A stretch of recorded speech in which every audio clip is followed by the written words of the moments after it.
Good evening. How are you, mate? Straight in. Oh, you all right, mate? Straight in. Yeah. Well, you're the co-host, so I don't have to keep introducing you every week. Yes, it is our show after all. We've been having probably a more interesting chat about the past than there is interesting about the present. I think I can't. I'll leave you to name who we were talking about if you want to, but it was quite interesting some of the things that you were telling me about some of the documents that you had in front of you. Yeah, maybe not. Yeah. Maybe not. Maybe not. Let's not do that then. Let's talk about the present. Well, I don't want to harp. I don't want to talk about the Spurs game because it was. I think I've listened to your podcast. I've done a couple of shows on it as well. It was pretty poor, and like you messaged me after the game, where you thought, I know you've. Well, I see you standing there with your back to the game. Well, I was talking to people. I mean, once we got to 4-1, it was like, we're not getting back in this. And I was having a better chat with people around me than I was watching the game, to be honest with you. Yeah. But let me ask you, actually, we won't dwell on it for too long. But at half time, did you say to yourself, we're in trouble here? At any time during, Go on. Sort of. And I'll tell you why, because we started, I thought, quite well, brightly. We Vicario made a save, so we know, and then we went 1-0 up. We all know that story. But then after we went 1-0 up, either they stepped up or they definitely stepped their game up and we retreated into our shell. And we lost control, or not that we had full control, but we lost the middle of the pitch. That's where, for me, we lost the game. Yeah, the middle of the pitch. The midfield disappeared, and they had about 15 minutes at the end of the second half. They got a goal, and they were battering. They were knocking on the door. They had a couple of chances before they got that goal as well. Bless you. But they had a couple of chances before they got the goal, and then they got the goal and everything. So yes, at half time, it was one of those. But then again, when we're 4-1 down and the masses are pouring out, I did think, we were 3-0 down in the 82nd minute with no fans in the ground during lockdown. Mm. And we know that's a famous game now, and we know what happened. Yeah. And the thing I'll do ask the question is, imagine if fans had been in the ground, would we have come back? Probably not. And that's probably the thing. Not. And it's not me having a dig at fans. Well, perhaps it is, but I don't know. I just there's no badge of honor, believe me, in staying to the end. I just don't. Sometimes it's a hard thing to see when people are pouring out, and I get it. But I'm a little bit like you, where for whatever reason, I'll stay to the end, as painful as it is. And and what it is, it's weird because we cling to those games where we can go, oh, do you remember when we were 2-0 down and we won it, with 10 minutes to go, and or do you remember at Wembley when we were 2-0 down at half time and we beat them 3-2? Yeah. And we cling to them memories, totally forgetting all the other times where we're 4-0 down and we got beat 6-0 or 7-1 or it's always them ones that we look back to as an excuse for staying to the end. Yeah. By the way, good evening to everybody. I forgot to sort of say hello to people in the chat. I hope you're all doing well and you've gotten over what happened last weekend. Of course, we've got a game coming up this weekend in order to try and make us forget what happened. But I mean, in my mind, I won't lie to you, Nigel. I know this is going to sound really weird because they did they took control halfway through the second half, and like you said, we had 2 chances. One of them we scored, but I was actually really disappointed that they drew. That we went into half time drawing 1-1. I was actually really disappointed because I thought we weathered the storm. We did really well. Yes, they were battering us. They were knocking on the door, and I know they missed a couple of chances, a couple of opportunities went wide, etc. But when their first goal went in, the way it trickled along the goal line, and I just went, that's just so unlucky. And I know people are going to think, unlucky, what are you talking about? They were, they kind of deserved it. But had we gone in at half time at 1-0, I mean, they were going to come at us in the second half anyway. Yeah. But I don't know, maybe my delusion of grandeur. I was disappointed that it was 1-1 at half time. Yeah, the thing is with Spurs in it, that they are very. I can't think of a team that's blown hot and cold so much in the same games. Yeah, yeah. The week before at Brighton, I'm sitting there on the Sunday and they're 2-0 up. I go and eat my Sunday dinner. Literally, Mrs. calls me, go and eat my Sunday dinner. Go back to the telly, and they're 3-2 down. Yeah. And, listen, I wasn't disappointed.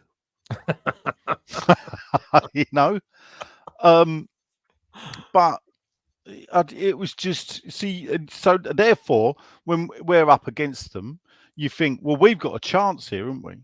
Yeah. Now, you heard the podcast. Those that didn't hear the podcast would hear me say, give us something to cling to. Give it what positives can we take out of this? And the best I could do was that, yes, we beat them at White Hart Lane last season 2-1, but this time we had more possession and we had more shots in total. Now, I've been clinging on to that this season as well, to be quite honest with you. So, every game we've played, we have just like you said, we've had more possession and more chances. But that ain't, I mean, and I'm going to refer to what people have, quite a lot of fans have said. All right, I'm going to take into account a lot of fans will say we wanted Moyes out, but we didn't want necessarily Lopetegui in. Yeah. But a lot of fans said at the end of last season, anything but Moyes, and I'll be happy to finish mid-table, a bit lower than that, so long as we can see different football. Now, the irony is, in spurts, we're seeing different football. We're seeing pockets of, because when we had the ball against them in the first half, I thought we looked all right, but we're not consistent. That's the problem. We're not. There's a bit more build-up. Let's say there's more possession, and we're not specifically a counter-attacking team. Though I think we've done better against teams that have come at us. So there's that, and this is the thing where I come from, is that people wanted a different way of playing. You can't do that at the flick of a switch.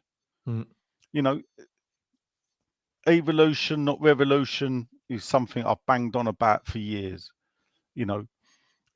He's brought in 9 players. A few, some of them haven't played, but he hasn't brought them in. So he's been given these players to coach. And I'm going to talk about Steiften and Lopetegui in a minute because but you're absolutely right. Playing, but not only that, so we've not only got these players new to the club,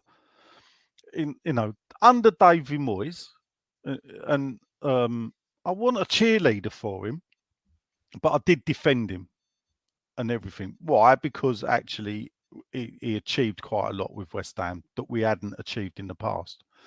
But the thing is, David Moyes invented a new type of football, and it was called foot without the ball. Because But the weird thing is, we beat Brighton last season and we beat Spurs last season, and we did it by having less than 30% possession. Yeah. In these games, and away from home as well. Bearing in mind, under most West Ham managers, winning away from home was like, as rare as rocking or shit, basically. We'd get 3 or 4 away wins all season out of the 19. Under Moyes, that changed. You'd get 6 or 7 away wins. But the difference was, where if you take under Harry, who we were talking about earlier, anyway, under him, we'd get 3 away wins, yeah, but we'd win 12 at home. Yeah. And here's the thing. You've got to win your own games to keep the crowd happy. Now, the fact is, we've only, that's our first away defeat in 4 games. Ironically. Yeah. So it's not the doom and gloom and that people are portraying it. But the problem really is what people were expecting was us to kick back on and be challenging for 6th spot.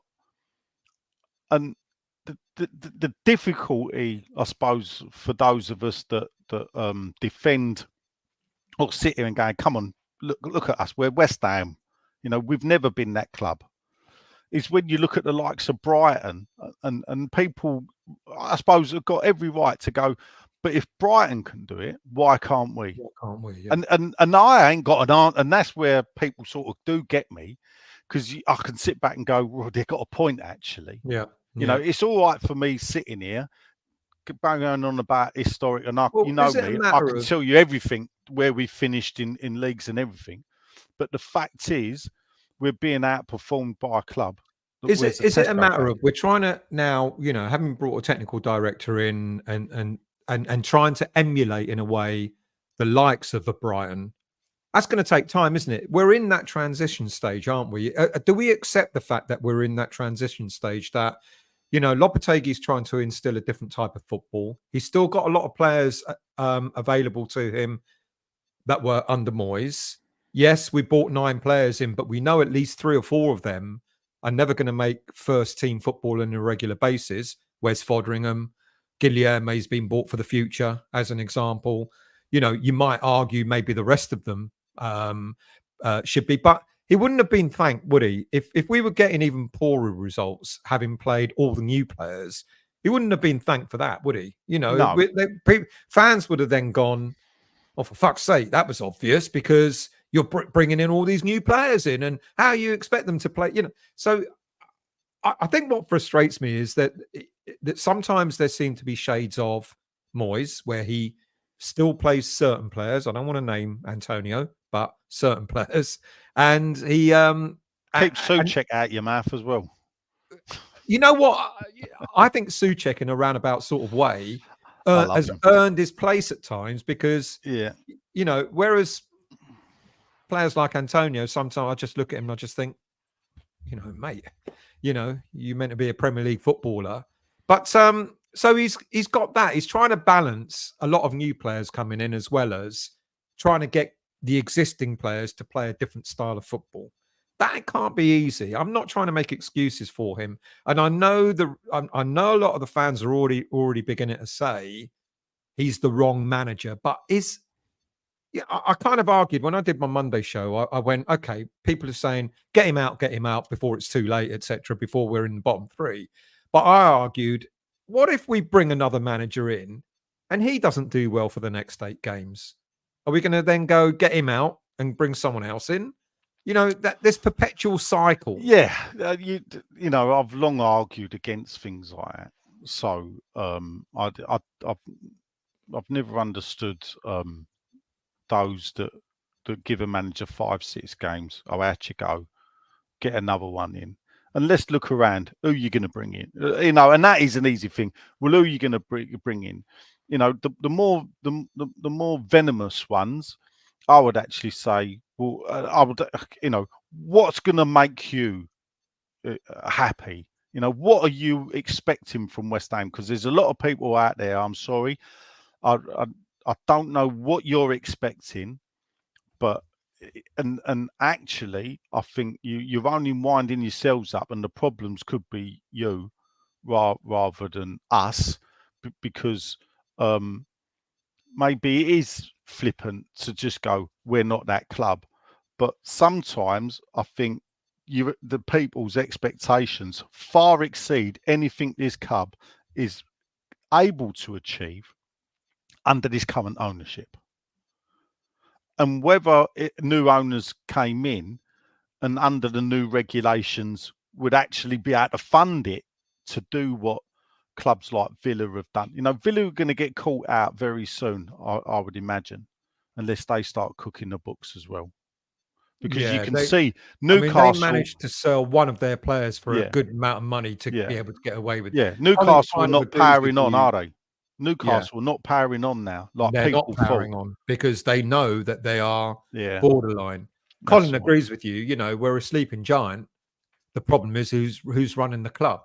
You know, and Sully's a nightmare owner. So there's people in the chat that kind of, you know, agree with you. The funny thing about Lopetegui, so if we take Lopetegui's appointment, he ticks a few boxes. Yeah. One, he was out of work. Now, as people have pointed out, and it's there, at West Ham, they've never appointed a manager working for another football club. So every manager they've appointed was out of work. Allardyce was out of work. Bilic was out of work. Moyes' first time was out of work. Pellegrini, they'd shook hands, but they knew he was finishing in China in 6 months' time. So they didn't have to pay compensations to the Chinese. And Moyes hadn't worked in 18 months since he'd left West Ham, came back in. So Lopetegui was out of work, and he hadn't worked since he'd left Wolves. But let's face it, it took a poor Wolves team and got them out of trouble. He had a European pedigree, which you can't argue with. And a lot of people go, well, he managed Spain and he managed Real Madrid. I don't know if he's got the shortest reign of any Real Madrid manager, and Spain got rid of him because he was caught in the Real Madrid job. That was a weird, you know. So there's a lot of black mark, or you know, things you could pick holes in when you read out his record. But he you know, I don't know. It was thrown out early. The Spanish David Moyes was a label of his. I don't believe that. To be fair, that he was ever known as that. But if you who else is going to come to West Ham? I don't know. You see, I think if he does go, if he doesn't improve and come, I think he's going to be given until the end of the calendar year to see where we're at. Yeah. And knowing the way Sullivan approaches things, you know, if it's true that he will only recruit managers who've got some level of Premier League experience, then we're going to be looking at a Graham Potter, or we're going to be looking at maybe Southgate. You know, maybe he will go for something like that, which again won't necessarily be the right kind of options. They won't necessarily be. I don't like Potter. I know everyone says, "Oh, he did really, really well at Brighton," but you notice that since Potter left, Brighton have not gone downhill. You know, Brighton have got a system. They've got a mechanism in place that all they need to do is get a coach in to just coach the players, and that system churns over almost entirely. Yes, superfluous of the fact that there's a manager there or not. If you know what I mean. And here's the thing, and you could say that West Ham have tried to move to that model. Exactly. But here's the thing. Here's the thing. It is about right people. Yeah. Who is Brighton's sporting director? Yeah, because I'll tell you what, fans of other clubs know who ours is because he's always in the papers at the moment. Yeah, I'm going to come to him in a minute. Yeah, so we'll cover that. But here's a thing about Brighton: they do everything. Most of what they do is done behind the scenes, and generally they know that they always have this plan that if this manager goes or gets picked off by a bigger club, they already know who the targets are. You know, the bloke that they've got at the moment, his name escapes me, but I know he came from St. Pauli. Now, St. Pauli have been a Bundesliga 2 and a Bundesliga 3 club for years and years. They're more famous for selling T-shirts than playing football, and they're one of the first breeds of the ultra left-wing fan base clubs. Yeah, and they're based in Hamburg. Now they've superseded Hamburg because Hamburg are still stuck in Bundesliga 2, can't get out of it. And St. Pauli won the title last year, and they'd bobbed about, not really much in previous years. He's come in. He's only 31. He's come in. He's got them up. But I think I'm pretty sure they were up as champions as well. You know, so. And then Brighton come calling, and I was really surprised that he jumped because you would have thought a manager that he hadn't managed. He's not even managing the Bundesliga. You know, in the top division, that he would have fancied a crack, but no, he's come over to the Premier League. And what are they, 5th at the moment? Yeah, 5th or 6th. Yeah, yeah. Danny Welbeck, and that's my point about, you know, I mean, us as fans. It's much the same as we have no say as who the manager will be. I'll say the same, and it's not me, you know, sort of like siding with the board, but it's the same as us saying we wouldn't know who the new owners would be, because we all think, or a lot of fans think, the minute we get rid of this board, everything will be all right. We don't know that. No, you know, we can get a new set of owners who will do what our opponents at the weekend have had done to them, where they have absolutely annihilated the cash flow of Man United and earned a fortune and put it into great debt. You know, and that could happen to us. You know, and we don't know. This is the thing. You know, let's get this right. You know, when the Premier League first started, Aston Villa nearly won the title. Yeah, but then they dropped down. You know, how many clubs have had sustained? And this is the thing where the word progression. I hate the word progression. When fans come out with this, I want to see progression. Yeah, I bet the Man City fans want to see progression. When does progression end? What is progression?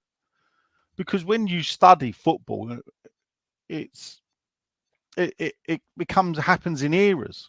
So generally, clubs like West Ham can build a good team that will be successful, but we can't maintain it because, one, after 3 or 4 years, teams will figure out how we play and set up against it, and 2, the chances are the bigger clubs will come and cherry pick our best players. That's why clubs like us and whatever, and this is where Brighton are different, in that they've sustained it because of this special algorithm. You know, the laptop with this algorithm on must be the most important bit of kit in football. And Brighton, well, yeah, and Brighton have got a very long-term aim, haven't they? Yeah. Brighton have never said we're going to be in the top 10, in the top 6, in the top whatever. No. Brighton have just gone about their business carefully, and there may come a time when Brighton might become regular top half finish, maybe even top 6, top 7 finish teams, because they seem to be building for the long term. Whereas, and I'm not saying it's wrong that we're expecting us to sort of like, you know, improve year in, year out, but we're expecting it to happen like that, aren't we? We're expecting it for some godforsaken reason. Yeah, that's the bit I really don't get. Why people think we should be challenging for these places. Even the recruitment, and this is the thing, if you want to move on to recruitment, if you sat down and analysed the players we've signed, right, how many did we really know about or had heard of? Now, I'd never heard of Guilherme for a start. No. Right. So Soler, didn't really know of him. Didn't know much about him. Yeah. Todibo, Was it Nice? Was he? I didn't. He was one player that, you know, if you're following European football pretty regularly, you would have known about. I mean, I look at the scores. I don't look at teams. I don't play FIFA. Yeah. Yeah. So it seems to me that people that know names really are the FIFA generation, and that's not me. I follow German football, and I may watch. I used to do. I haven't got BT Sports now, so they used to have the French on a Sunday night, so I'd sit and watch a French team that was playing, and the Spanish league. You know, not really. Can't say I look past. You know, Bilbao were my Spanish team. So all I generally do is look to see how they get on. I've got a team in every league. Nantes are my French team, and they're pretty shit, to be fair. Bilbao bob about, okay. But through that, though, Nigel, because I remember a couple of years ago when we were looking at players, you told me, I can't remember the name of the player now. I think it was from Nantes. We were talking about some players, and you said, "Oh, look out for a particular player that was playing in the French league." Yes, yeah. Do you remember that? Because Yes, that even just having that interest helps you to, gives, look at that player. but Look at this I can player. see, you know, I could. So and the thing is, when I say that, I generally seem to tick to one team. So I've seen, you know, watched a few Nantes games on the TV and gone on YouTube. I generally look at the Cologne, but Jesus Christ, if you thought West Ham was struggling, I think Cologne have been beat again today in Bundesliga 2. I dread to look at where they are in the table. I think they're sitting in the middle of Bundesliga 2, so not getting back up by the looks of it. I mean, a few years ago there was some good players. Anthony Modesta's a striker. I think he got to be moved on. He went to Dortmund, I believe, when Haller took ill. Right. So you know, as such, and then obviously you see, you know, I watch a bit of Champions League football, but as I said, I don't really. Rodriguez, I didn't really know. Yeah. So obviously Kilman I'd heard of because he was at Wolves. So I don't, you know, when you look at it, gamble. You know, we're not buying these the top rated stars, and we've paid a lot of money. Guilherme, I think, a lot of money. Füllkrug, obviously, I knew, but here's the thing about Füllkrug: bobbed about, helped Bremen get promoted. Has it been reported? I mean, my German friend texted me. Fullkrug had been on some stuff in the press saying that he joined West Ham purely down to Steiften. Yeah, Steiften persuaded him to come to the club. Steiften. He knew Steiften. Steiften had been at Werder Bremen before he'd been at Leverkusen. Because he was they were both at Werder Bremen in their early days. Yes. So he's known him for years. He's known him for years. Yeah. But you know, I mean, he's 31.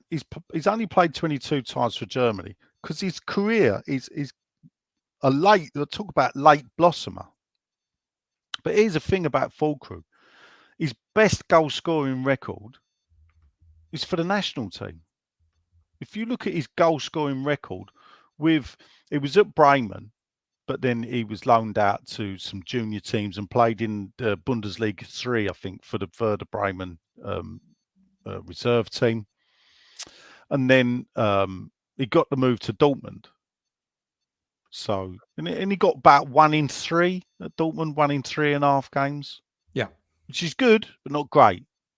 Yeah, but it's decent. Yeah, especially in a tough league like the Bundesliga. Yeah, it is. You know, but then he's gone into the German team or squad because you know, and he's got 14 in 22, and he comes off the bench a lot, and that, whatever way you dress it up, is a fantastic goal scoring record.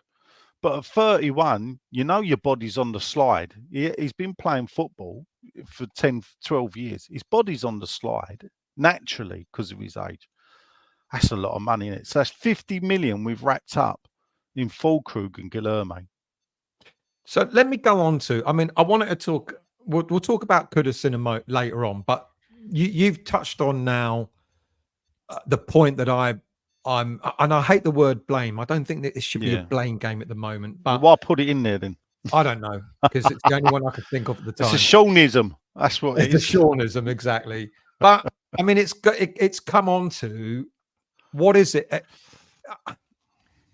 When Moyes left and we started to hear about, new managers, new head coaches being interviewed, etc. We heard about Amorim, etc. And then we heard about other head coaches that were being interviewed. And it was agreed, board decision, it was agreed that it'll be Lopetegui coming in. And we heard Steiften waxing lyrical over the summer about how happy he was to have full control. Full control of transfers, full control of how the club was running, etc. I mean, he did the interviews, didn't he? And how happy he was for Lopetegui to be in, etc. Now things aren't going so well. All of a sudden, it's a case of we keep hearing. You just alluded to it. We keep hearing about Steiften putting out feelers, almost. Come and get me sort of feelers to other clubs. Putting himself out there. And I know Sean did that thing, that photo about Steiften being in the background, wishing the players well in the tunnel, etc. Now, interestingly, what I'm surprised that Sean didn't pick up on, because I did tell him this, he used to do this at his previous clubs. You'd see a lot of photos of Steiften who would sit on the actual bench at previous games. Right. So it was for him, not that we're used to it, and not that many other technical directors do it across the Premier League. But for him, it feels like quite a natural thing to do. But now things aren't going so well. There's this talk about Steiften trying to distance himself from Lopetegui. And then, of course, you get all these other journalists talking on behalf of these two guys. You've got, what's his name? Guilherme Balaga, who's talking on behalf of Lopetegui, and you've got Plettenberg, and you've got the other guy who's talking almost on behalf of Steiften.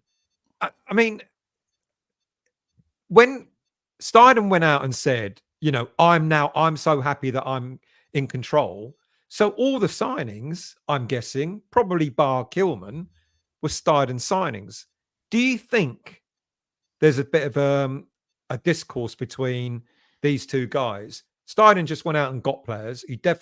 Lopetegui definitely wouldn't have wanted a 31-year-old striker, but he probably might have signed off on the rest of them, Soler and Kilman and all the others. Is it a case in point here that maybe these two guys are not on the same wavelength? Is that why we've got all these players in? That is Lopetegui using them in the right way, or did Steiften sign players that Lopetegui can't use? That's quite a few questions there. I know, and it's a pick apart, because obviously we've gone down this European route, it's totally different. So there's a lot to get through there. So we've got Steiften, who's technical director. He's buying the players. So, but he is involved in the hiring of Lopetegui. So we've hired Lopetegui, and if you remember, we knew Lopetegui was coming before Moyes left. So Lopetegui was known to be coming in at the beginning or middle of May. So so there's obviously been a lot of background work done in sorting that out in advance. I'd imagine Lopetegui is probably, I don't know, that's probably because it's a continental thing. I'm just assuming he's happy to work that way. But it's the strange thing is as well is he only got given a 2-year contract. That's short-termism. Now, any manager knows now in football, You know, you're 5 or 6 games away from getting sacked anyway. And that's why it's all about the here and now. Yeah. And because we've never had a situation like this, where last season the fan base was now centered on, and this seems to be throughout society now, is there's no middle people. We seem to be diminishing. It's you either left or right. Yeah, you're either Labour or Tory or whatever. You're either Moyes or you're anti-Moyes. Well, I can see if things trundle on, which I expect they will do in the mannerism, it will start fracturing in, is it Steiften or is it Lopetegui? Where actually it's probably the system. But the fact is, Utd, you're back. Well, realistically, you got to think, well, Steiften's the man. You got to back him because he's running the club. Lopetegui's on a 2-year contract. So he's expendable, isn't he? Well, I agree with you, because I think Steiften was back from the minute Moyes wasn't offered a new deal. Yeah. And we kept hearing, didn't we, Yeah. that the board actually really wanted Moyes to stay on. You know, that's what we kept hearing. You know, yeah, that they would have preferred. Listen, if West Ham hadn't appointed Steiften, I'd expect David Moyes to still be West Ham manager. I agree. And also there's a thing is, and why there'll be a lot of looking back at Moyes is it's quite easy. West Ham's never ever sacked a manager or let a manager go after finishing in the top 10. Throughout the history of West Ham, or not the early history, but the most recent history, you know, from John Lyall onwards, you know, Lyall left because we've been relegated for a second time under his tenure. Macari walks, we know, not doing well. Bonds walks, but we hadn't really done that well under Bonds. Redknapp kept opening his mouth, but we nearly went down, and that's the thing. You know, we'd had 3 top 10 finishes under Redknapp. Then we had a relegation battle. We stayed up with 42 points. Redknapp's sacked. Mainly for opening his mouth, but also because of the poor performance that season. So you had that. We see what happened with Roda, relegated, sacked. Pardew, relegation battle, sacked. Kerbishley walks, yeah, because players are being sold behind his back. His nose, yeah. So there's that. His replacement, Zola, nearly relegated, sacked. Grant, relegated, sacked. Yeah. Allardyce, I think, had 1 top 10 finish. So he finished in 12th, 14th, going nowhere, sacked. Bilic, relegation battle, sacked. Yeah. Pellegrini, relegation battle, sacked. Moyes, you know, 1 relegation battle in 4 years. 3 top 10 finishes out of 4 and a trophy without losing it. You know, I was explaining it to my Spurs mates last night. I was over his house and he brought all his Spurs mates around as well. So there was me cheering on AZ Alkmaar and that lot cheering on the Spurs. And, you know, and they didn't realise about, you know, because they all saying, you know, we'd love to win that trophy. All of them said they'd love to win that trophy that we won. But then I pointed out, it ain't the fact we won it. For me, it was the fact we won 13 out of 14 games, not one of them on penalties. That's the achievement for me that makes that really special. And under Moyes. And yet the club jettisons them. And because if you'd imagined it 5 years ago, yeah, that a manager would come in and do what Moyes did, but the club, sections of the fan base would turn on that manager. And frankly, I think it will come out. Moyes probably felt unloved by the fan base. I think there's little whispers coming out. He's talking to sections and he's saying things. I think there was a thing the other day about a conversation in the car park. Literally, like, you know, 3 months after winning the trophy, season starts, and someone's having a dig at him in the car park. And he thought, well, I've just put, after that. It all goes back to, I know one of your most famous ever managers sort of said it about what's the West Ham way. Yeah. Who was that? Sam, wasn't it? Yeah. Mate, I've started listening to his podcast. I heard you say that. But it almost goes back to probably why Moyes did feel a bit unloved, because he probably asked in a similar sort of way, what are you expecting? What is the West Ham way? What have you, I've given you 6, 7, 3 years of European football, etc. What is it? What is it more that you were expecting? And I know people said the football was boring, etc. But I've said to you, I mean, we started off the show about talking about the Spurs game where we now have more possession. But I've always said, I'm not suggesting for a minute that I was always happy under Moyes. Even I said at the end of it, it was time for him to go. But I'd rather have 30% possession of football and win than 45% possession of football and get beat. And I guess Moyes probably was too pragmatic for our liking. But maybe he was asking a similar question to what Allardyce asked. And what is it you want? What is it you're expecting? Is that right of him to have thought that, and possibly, but the thing is so if I ever had the chance to sit down with David Moyes and I would say to him, the thing for me was, and I did my best to defend his record to the point that the club were using my stats to defend David Moyes. It went too far. The football we were playing at the end of last season, it was turgid. During last season, was some of the worst that we've had to put up with. And that was not the football that David Moyes was playing in 2020 and 2021 and 2022. So he had actually regressed into his shell. He did, didn't he? He did. And I think I said it right at the end of last season. I said he's almost talked himself out of a job because of, he went, as you just said, he just went backwards rather than all the things that he did really well in order to get us to the positions that we were in. He almost didn't trust them. He almost didn't believe in them. And he almost went back to type, which was weird because he could have actually kept his job had he actually turned things round in the second half of last season.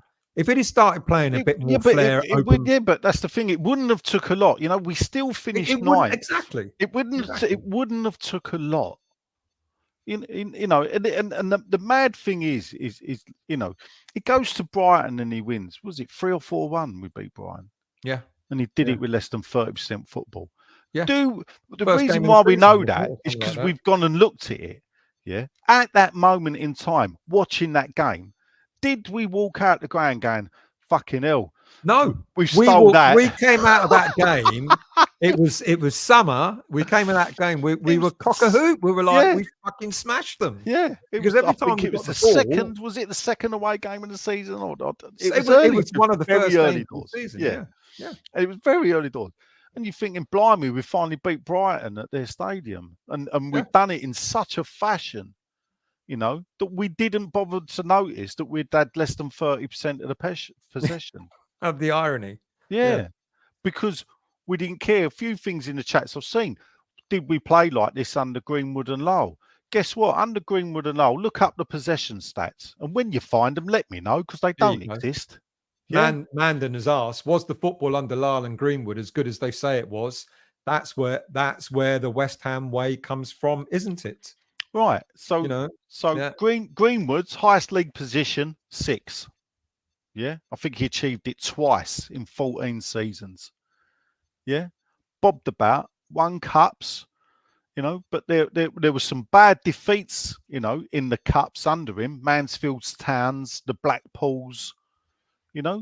Lyle takes over as manager.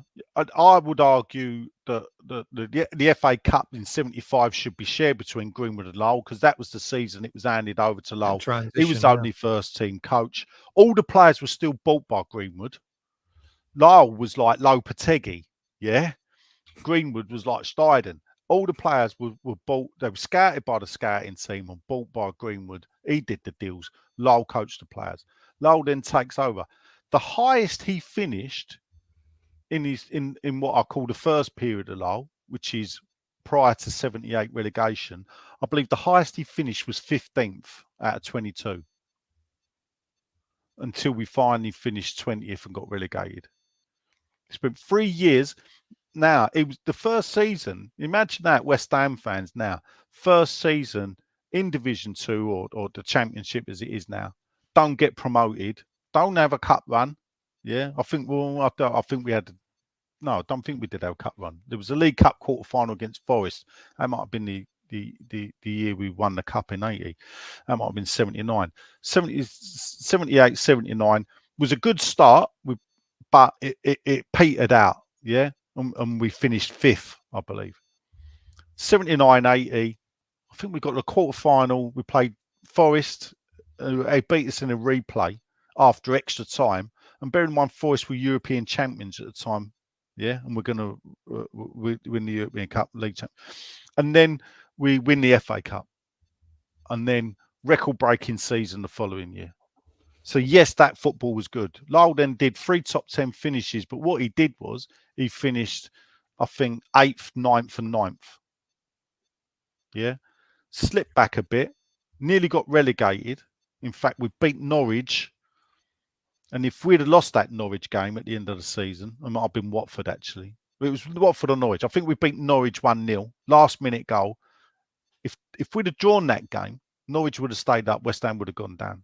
Mm-hmm. But then that led to 85, 86, where we finished 3rd. But then after that, I think it was like 15th, 16th, and then relegated again. So people talk misty-eyed about Lyle, and I love the man. He is a legend to me, absolute god of West Ham United, and encompasses everything that I think West Ham should be. But let's not dress it up. It weren't that great. Mm. You know, there were the games. You know, the Newport Counties away, losing in the cup. You know, we won the FA Cup, and then the following year we get knocked out to Wrexham. You know, just that these things happened. But this is the thing, they've always happened. But we're meant to be in a different era now, aren't we? We're meant to be with a technical director in place and more money being spent on the team and all that sort of stuff. More money being spent by West Ham than they've ever spent before. But of course that is because there's more money in football generally. Because there's more money in football. But I tell you what's happening. The teams that are above us are outspending us. Yeah. So when you look back at our West Ham, and this is the thing, we're spending money. Under Lyle, we bought the most expensive goalkeeper in the world in Field Parks. Yeah. We broke the British transfer record for a teenager in Ray Stewart, and then we broke it again, I think, with Paul Goddard. Yeah. So we did make these signings. We did spend the money that was huge at the time. But then what happened is the £1 million transfers come in, and West Ham couldn't keep up with that. Mm. So, but the difference between back then and now is the gap between the wealthy and the also-rans is even bigger. That's why you said a moment ago, like teams like Aston Villa, who are riding high at the moment, need to sort of look out because it'll catch up with them. Yeah, they've been bankrolled by their owners. You know, and it is the thing. This is where Villa could be successful, where the likes of us haven't, and maybe Newcastle. And it's funny because this new Champions League format, actually, while we all thought this is madness, may be quite interesting. This new European format, in that when you look at the clubs in the top 8 after 3 games, you know, because you're only playing 8 teams out of 35, you could get a favour, and you're only playing them once, not home and away. You know, Well, this is the thing. they, You know, I you think know, Aston Villa have won 3 out of 3. Who would have thought they'd be? What they're trying to do with this new format, it's obvious, is trying to keep the big teams in it. Yeah, but it ain't. They might slip. They might slip up. Yeah, look. Yeah, Look they at might slip up. Look at the UEFA Cup, Man United, three draws. You know, they're nearer the relegation, not relegation, but they're nearer the non-playoff. You know, let alone the top 8 go straight through to the knockout stages. In the middle 16 have the playoffs.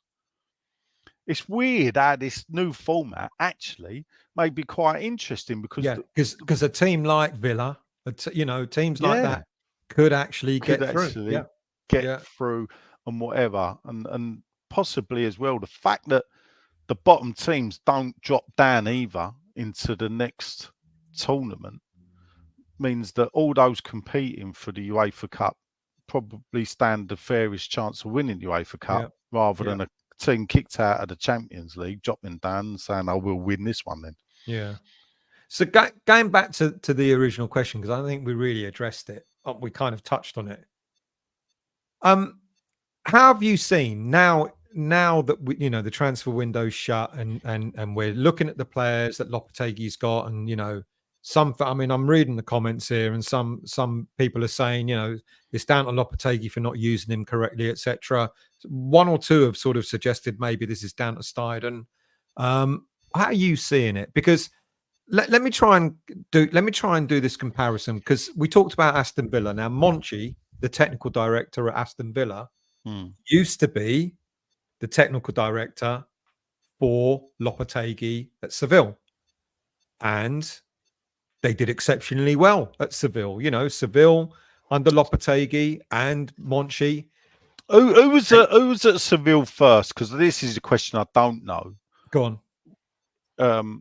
Was it Lopetegui? I think they came in. I could be wrong. I think they came in the same year. Because I remember when we took Lopetegui on, I did a show and talked about Lopetegui's past and talked about that summer when he took over at Seville, and they got rid of about 20 players and they brought in about 16. And in that and that was under Monchi. And in that season, they not only did they finish fourth in La Liga to qualify for Champions League, he also won the Europa League, which would have qualified them for the Champions League as well. So you had that situation there in Spain where Monchi was, worked in complete tandem with Lopetegui. It worked. It succeeded. And then you look at Steiften, and we know what's happened at Leverkusen with, I can't remember the manager's name that's there currently. Forgotten his name. Leverkusen's Alonso. So they came in. Now, Steiften brought Alonso in, and then he brought all these players, and look over a couple of seasons, look where Leverkusen have gotten. So both Steiften, but it is a thing, right? The only thing, the anomaly is he's brought Alonso in, but did he? Yeah, he was there when Alonso brought in, but Alonso comes in. They're struggling, yeah, and Steiften leaves. Were they struggling? Yeah, they were. When Alonso came in, they were towards the foot of the table. Okay. Yeah? Alonso comes in, stabilizes them. Yeah. And then from nowhere wins that title without getting beat. And that was after Steiften left. Steiften left. That was I believe Steiften left. I think Alonso turns up, I don't know, I think late, like December or January time, and I believe Steiften left in the March. February, March. So Steiften didn't really oversee the success. Steiften will want everyone to think, he did all the groundwork. Quite how much of that is true, I'm not sure. So therefore, I'll go back to that question then. At this moment in time, the person whose head is on the chopping board, on the chopping block, is Lopetegui's. And everyone is saying, You know, because if you remember, I did it when Steiften came to West Ham. It was like, here we go. You know, finally there's a change at West Ham United. We're going to see a big difference. You know, we're going to do it the internet. You know, the continental way, having a technical director in charge. You know, no more sort of Sullivan buying players on behalf of the manager and all that sort of stuff. So, is it right to be putting the blame on Lopetegui? And I'll go back to that question I asked earlier. Or has there been a disconnect between Lopetegui and Steiften? So You know, has Steiften actually done right by Lopetegui? Because he certainly hasn't done right with Fullkrug. We're not sure why he's gone out and bought Guilherme, because it doesn't look like Lopetegui. You know, if Guilherme is that superstar youngster, you'd play him, wouldn't you? You know, you think about the youngster from the same club from Palmeiras who's gone to Real Madrid. His name's out of my head, gone. They both left at the same time from Palmeiras. Endrick, who went to, he's playing every bloody game. So if Guilherme is as good as, and people were saying Guilherme is as good as Endrick, but he's not getting game time. So has Steiften done right by Lopetegui? Has Steiften actually brought in the sort of players that Lopetegui can utilise, or has Lopetegui been left? But you would imagine a coach should be able to utilise the players given to him. You would, yeah. You know, when a manager comes in, and players should be able to adapt. See, all this about Kudus, he's out of position while he's playing shit. No, he's playing shit because he ain't playing shit for a start, actually. Yeah, but the team's struggling. He's actually playing very well and been better performances. So, and I don't see any difference to the way Kudus was playing than what he was playing under Moyes. I don't. There ain't a lot of difference in the results, funny enough. But is Lopetegui's head is on the block, because at the end of the day, he is the man who is training these players. He is the man formulating the tactics, and he is the man putting the team out. So naturally, his head is on the block, not Steiften's. So if you doesn't mean Steiften shouldn't get, you know. Well, this is the question. If it's to blame, but for me, I don't like doing this. You know, I ain't going to go around and go, oh, Steiften's to blame or Lopetegui's to blame, because for me, there is no blame. Yeah, we've lost to Villa. Well, so it seems as a lot of teams. Yeah, we've lost to who have we lost to? Man City. Hey ho. Yeah, lost to Chelsea. We've lost to all the teams Chelsea. And that's the thing. We've lost to all the teams that fans believe we should be now competing with. Yeah. So here's the scenario. We're beating the teams that we know we should be beating. Yeah. We're kind of there or thereabouts with teams around us. Yeah. Drawing, maybe getting the odd win, and all that sort of stuff. And we're losing to all the teams that we should be competing against. Yeah. and the problem is that we've, you know, the big thing is we've not beaten a team from the top six or from the big six in about a year and a half now. I think that's what they're saying. Yeah. So, or a team that was sitting in the top six. So I think we beat Chelsea last year. We beat Spurs last year, but they weren't in the top six when we beat them. So, which, funny enough, West Ham teams throughout the ages generally have, but we would follow that up by being beat by the team at the bottom. You know, I think there's only been one season. I'm pretty sure that I'm correct here. Only one season in West Ham's history have they done the double over Man United and Arsenal in the same season. Yeah? Do you know when that was? 2007, when we did the Great Escape. Oh, hang on. What about 2015? Did we beat Man United home and away both times? I don't think did we beat them at Old Trafford? I know we beat quite a few big teams. We beat Liverpool. We certainly beat them away. We beat Arsenal away. Yeah, but did the double. See, in 2006-07, we beat Arsenal home and away. Yeah, and we beat Man United. Me trying to do history with you, I fucking fail when I say. You know, So that's 12 points we took, yeah. But we nearly Yeah. went down that season. We were shit, you know. We stayed up, but we beat Arsenal and Man United, the top two teams in the country, home and away. Yes, you know. And it was almost the only games that we won. Well, you know, we were on a few, but that's you know that's how mad it was. Yeah. Okay, so it's not a case of blame, and I agree with you there. But I mean, I guess the reason why I asked it is because Lopetegui is getting so much stick, and you kind of more or less said, you know, in a way, he's the one. But where's the stick coming from? Well, social media. Right now, Media. you know, I like to use the social media platform to rubbish social media. Yeah, because and this is the problem for me is that it's far too easy now to just, you know, I'll choose my words carefully, you know, have a rant on social media. Yeah, you know, we've discussed, you know, there is a proliferation now of YouTube channels and podcasts and everything else. And let's face it, you know, if I couldn't do what you do, yeah, because or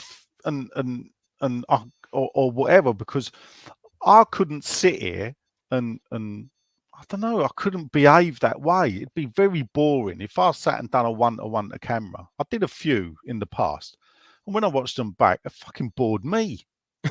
Yeah, because nobody wants to hear, you know, some bloke sitting on the fence or saying, well, he could do this, but he might do that. you see, that's what I do, you know, because I can't. Yeah, but you're a great orator in that way. I'm not. Yeah. Yeah. Well, apparently, I met quite a few fans now at games, certainly away games. They go, "Oh, great shows on Monday night." They put me to sleep. I said, "I'm going to start charging people for getting rid of their insomnia." Well, anyway, but that's a bit harsh. But yeah, but do you know what I mean? Like, the easy thing to do is to go Yeah. and the thing that where I get the is that when you do that, you don't realise the amount of people that you're influencing, and that people, when they hear that, go, do you know what? He's got a point. And then, you know, a falsehood travels or a lie travels, you know, 6 times faster around the planet by the time the truth has put his trousers on. Yeah. Yeah. Very true. Very true. Let's talk about latest lies, because there is a big one. Apparently, I mean, all right, we haven't heard the outcome, have we, of our appeal yet, have we? We've appealed the FA charges for Kudus, so definitely he's out for 3 games. We're kind of hoping it's not going to be extended. Mm-hmm. I mean, I heard what you said on the podcast. You hold him up as a hero because he knocked out 2 Spurs. Yeah, listen. Do you know? You were like, well done, mate. You were applauding him. Well, yeah. But look, at the end, and here's the thing. Yeah, that I find this current team odd, and it was the same under Moyes. Yeah, is that when maybe not less. Yeah, is the one thing we'd want to see is with local rivals is put up a bit of a fight. Yeah, and maybe he took it to the extreme in using the word fight. But if you don't think he took it far enough, you wanted 3 of them. Well, yeah, it would have been better. Yeah, I was disappointed Pape Sarr didn't go down. I think that would have been excellent. Exactly. But my point is that if you look at, and I know it's been done to death, there was a distinct lack of fight in that second half from the West Ham. Oh, totally. We collapsed. Yeah, capitulated. And if you look, with no Noble and with no Declan Rice, where does the snap in midfield come from? Because I look at Soler and I look at Rodriguez, and you know, I look at Rodriguez, he's an Argentinian, and now I'm thinking, well, I can see why you're not getting in the first team, mate, because you ain't got that nasty streak. Yeah, and people are just saying now, what about Alvarez? because he's got it, hasn't he? He Got has. that Murphy Street. Yeah, He has, and this is the thing. Alvarez, I don't know, what's going on there. I'm not party. I don't get it. I try to ignore a lot of the chatter, even in the WhatsApp groups, believe it or not. Now, yeah. So, but he gets booked a lot, but at least he does put himself about, and because that can upset him, and it's too late doing it at 4-1. You got to do it at 2-1. Yeah. Or 3. Come on. And where was the player? And this is the thing where I'm not pointing fingers at Bowen, because you got to be the right type of player. But we can all have gone at the start of the season. Bowen for captain, really? Is he captain material? Is he one to stand there and give a speech and go, come on, lads, this is fucking Tottenham? I get why. Yeah, I agree with you, to be honest. I get why Lopetegui gave him the captaincy. I don't necessarily think it's the right decision. Showing faith, a player that we all, look up to in Bowen. He's been fantastic for us since he's been here. Nice. So I get the logic, but I don't. Nice bloke, isn't he? Yeah. But let's face it, I'd rather have Danny Dyer as captain. Yeah. Than because he's got the spirit. He don't seem he could. He's really nice on TV. Yeah. Really polite. He's that type of player. As a captain, especially a club like West Ham, you want to see a bit of passion. Someone that can stand there and understand why you shouldn't play like that against Spurs. Yeah. You shouldn't fold that way. All right. And when you fold, do something about it. Yeah. Because once we were 4-1 down, we didn't, it should have been 5. Let's go with that as well. Yeah. We didn't offer anything. Even at 4-1 down, we offered nothing. We just surrendered. I said it earlier in the show where at half time I was quite comfortable and confident. I didn't know. I mean, I knew that we're coming at us, but I was quite confident that we might get something. Yeah, I didn't see that coming. I didn't see that coming. Could it be that it shell shocked the players as well, where they didn't see it coming either? No, but that's where you look into your captain, aren't you? Yeah. To snap them out of it. And the fourth one's gone in. It calls them. We've seen it before. Like he's there. Like, come on, fucking hell! This is Spurs. Look at them. Look, you ruffle Spurs. You can get at them, which we did last season. We came out last season in the second half being they outplayed us last season. And they should have been. They had 75% of possession. They had twice as many shots as us and everything. But we dug in. We got the win. Yeah, and we did because we got in their faces in the second half last season, and that ruffled them, and that unnerved them, and they started making mistakes and all that. But they did exactly that to us this season. Time and time again, it's been shown. To coin a phrase, they don't like it up them, Spurs. Yeah. They have what Northerners would say was typical soft Southern softy underbelly. That they can play the pretty boy football, but when someone starts putting it into them, they can retreat into their shell. Yeah, yeah, and that's what we allowed them to bully us, and we got our just desserts. All right, another story that's out at the moment is we kind of started talking about it, and apparently today, here we go with the rumors. Apparently today, Kudus has instructed his agents, as in his family, to go out and get himself a deal with Liverpool. That's the latest, and another story's come out saying that the Saudi teams are milling around. And there'll be £100 million offer going in for him in January. I don't believe either of them, but you know what? It's gonna happen. People are going to pick up on that, and it's only got to be repeated a couple of times, and all of a sudden the fan base are going to lose it. I'm going to ask you a question, not so much about whether you believe the rumors or not. I don't believe them, but if there is interest in Kudus in January. would you take the money and invest it in a striker and another midfielder, or would you say, sod that, we keep him as our best player, we keep him until the end of the season? Realistically, it would depend on the player, because if the player is putting out those signals, if that is the case and the player wants out, if you turn around and say, no, you ain't going, what's he going to do? You know, if let's just say, he can say, I'll go and get me a deal with Liverpool. Do Liverpool want him? Now, if Liverpool turn around and go, we definitely want him, he's going to go. Yeah. Let's face it. If Liverpool said they wanted Bowen, do you think Bowen would look at us? And that is a fact of Ironically, stature of club and where we are and everything else. Ironically, if I could see, if there's interest in Kudus, I could see Kudus maybe wanting to move. Yeah. If there's interest in Bowen, I don't think he will, to be honest.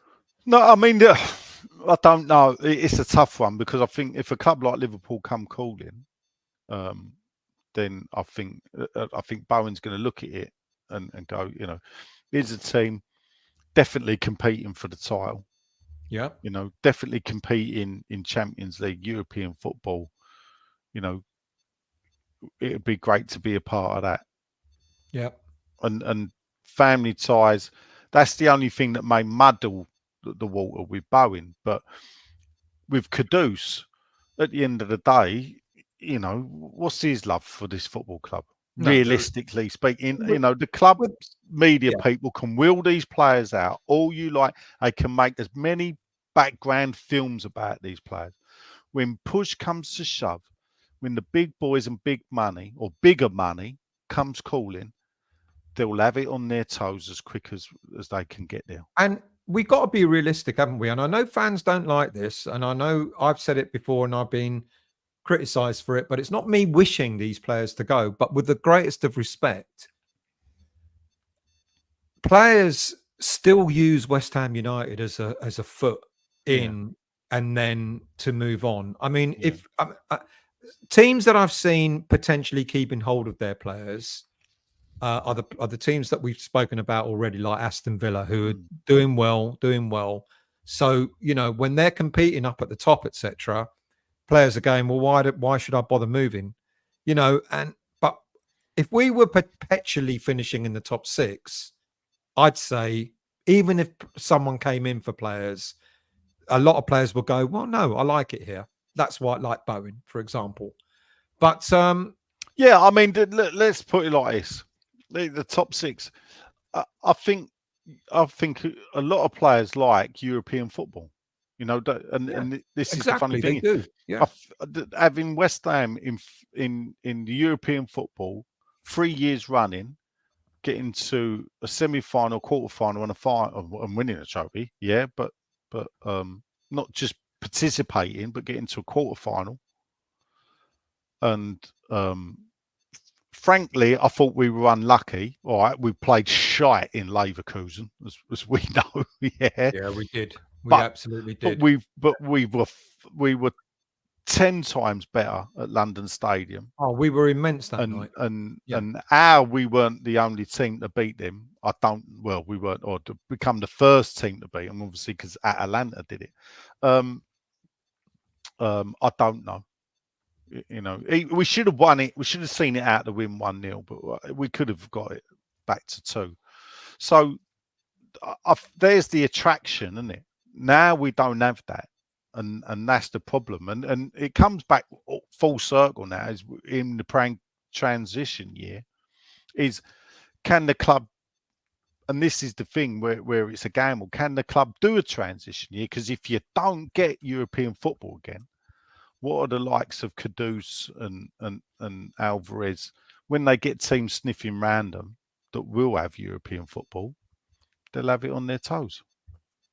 And do we accept, and I know a lot of fans don't accept it, but do we accept as a fan base that is where we're at.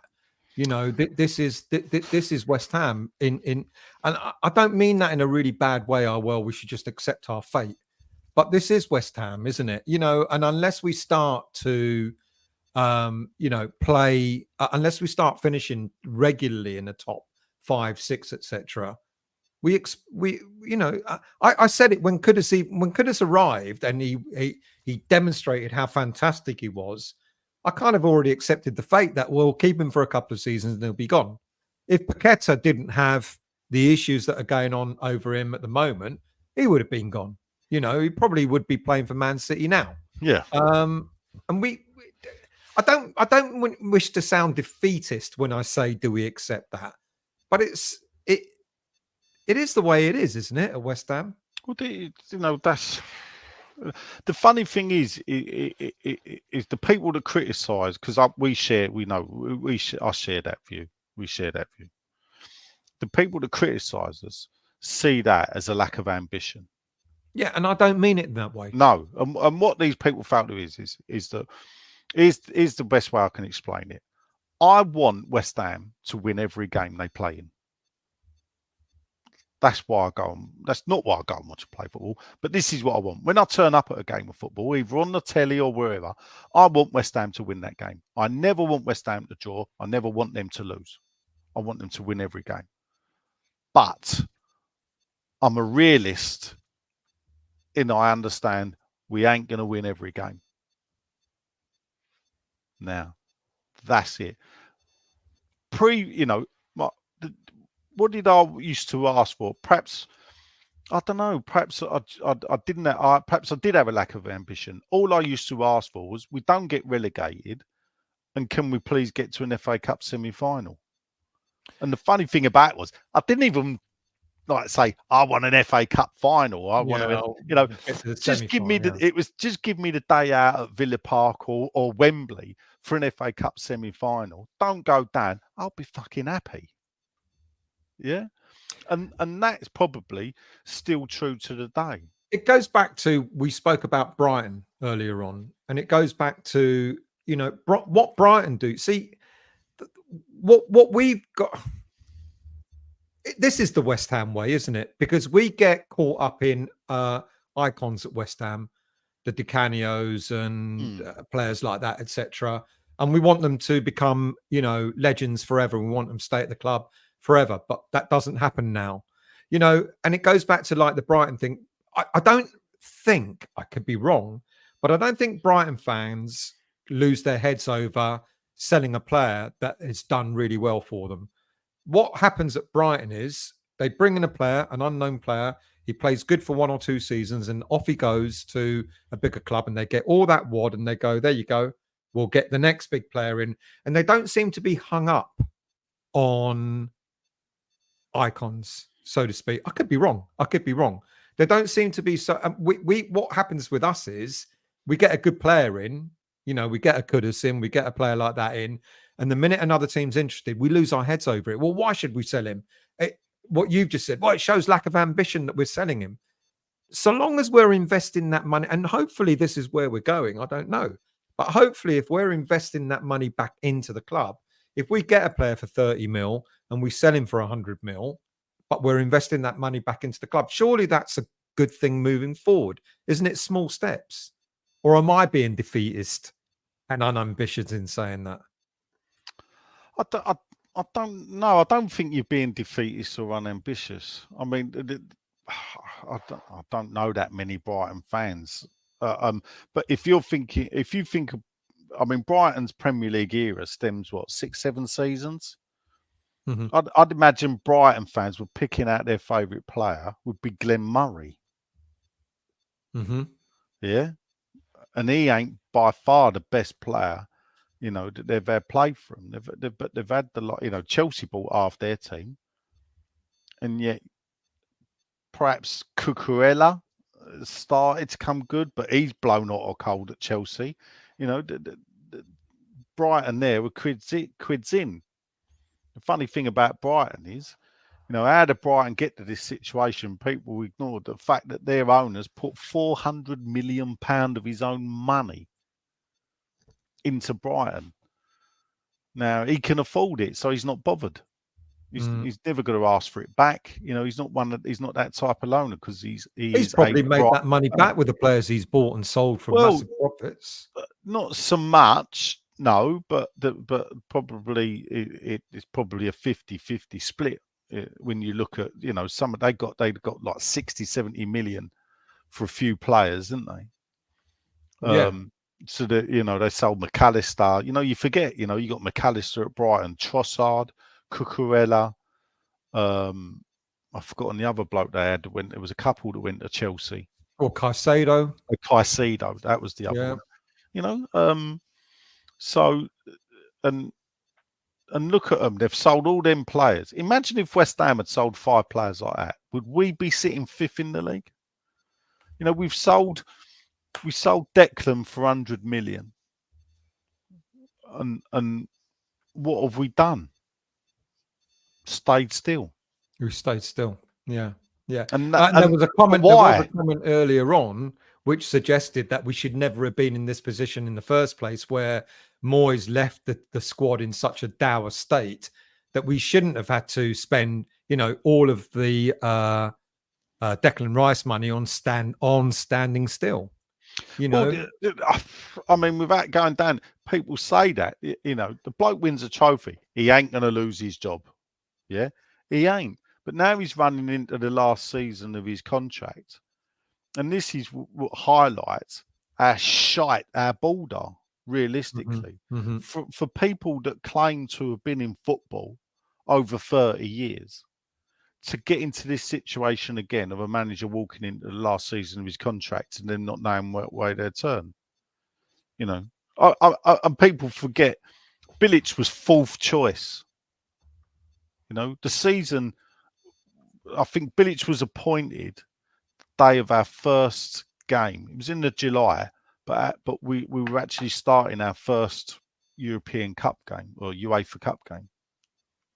Was it Lusitanas? Was that the first one? I can't remember. There was a few different ones. What were they? They weren't not a Romanian team. What were they? No, Astra Giurgiu. There was Hungarian or something like that. Yeah. So you know, it's so Bilic came as 4th choice. The first 3 had turned us down. And it's almost, in a way, we got a bit lucky.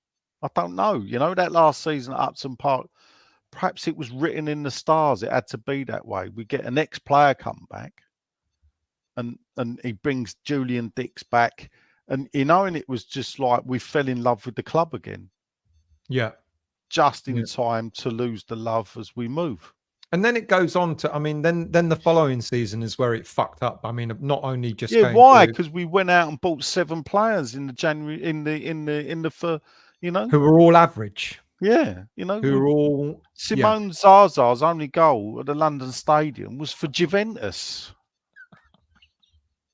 Well, we had 1 or 2. I can't remember the player. I mean, you had Gökhan Tour. You know, say again. Gökhan Tour. Oh, Torre, yeah, the winger, and the he was so bad at crossing the ball. You know, if he was a vampire killer, he'd been out of work. And the player that finally scored, was it the last game of the season where he did the striker who didn't get a goal, and he scored in I can't remember his name. But yeah, I mean, we kind of, and this is why, you know, bringing Steiften in was meant to change all that, wasn't it? Meant to change all of that. Well, yeah, but here's the thing. So we bring Steiften in. The first year, he's got the battle with Moyes. Yeah. So there was, you know, as sometimes I'll go, well, were they really upset with him? You know, Steiften was banned from the training room. So there's definitely friction there, isn't there? Yeah. So, because at the end of the day, can you imagine Moyes accepting the way Steiften's been photographed? Well, clearly he didn't, did he? No, no. And to be fair, there ain't one British manager that would ever accept that from happening. Yeah. So now we've gone down the continental route, and after 8 games, it's still too early to say, or 9 games. You've got to let it play out. And for me, sometimes you got to let it play out for the season. You know, it ain't. You know, people say, "Oh, Palace sacked Ron de Boer or Frank de Boer, whatever one of the brothers it was, after 7 games." You know, they didn't hang about. They only had 1 point. Yeah. You know, let's get it right. He was losing game after game after game after game after game. That's why they got rid of him. So, you know, let's see. You know, who knows? And the beauty of West Ham is we could beat Man United. Well, this is it, isn't it? That is the beauty of West Ham. And I heard what you said on the podcast. If we were Man City and winning all our games all the time, we'd get bored. You know, and the beauty of going. I mean, that's what that. I mean, I do ask myself. I mean, over the years, I've gotten more and more into going more and more often than I did when I was younger.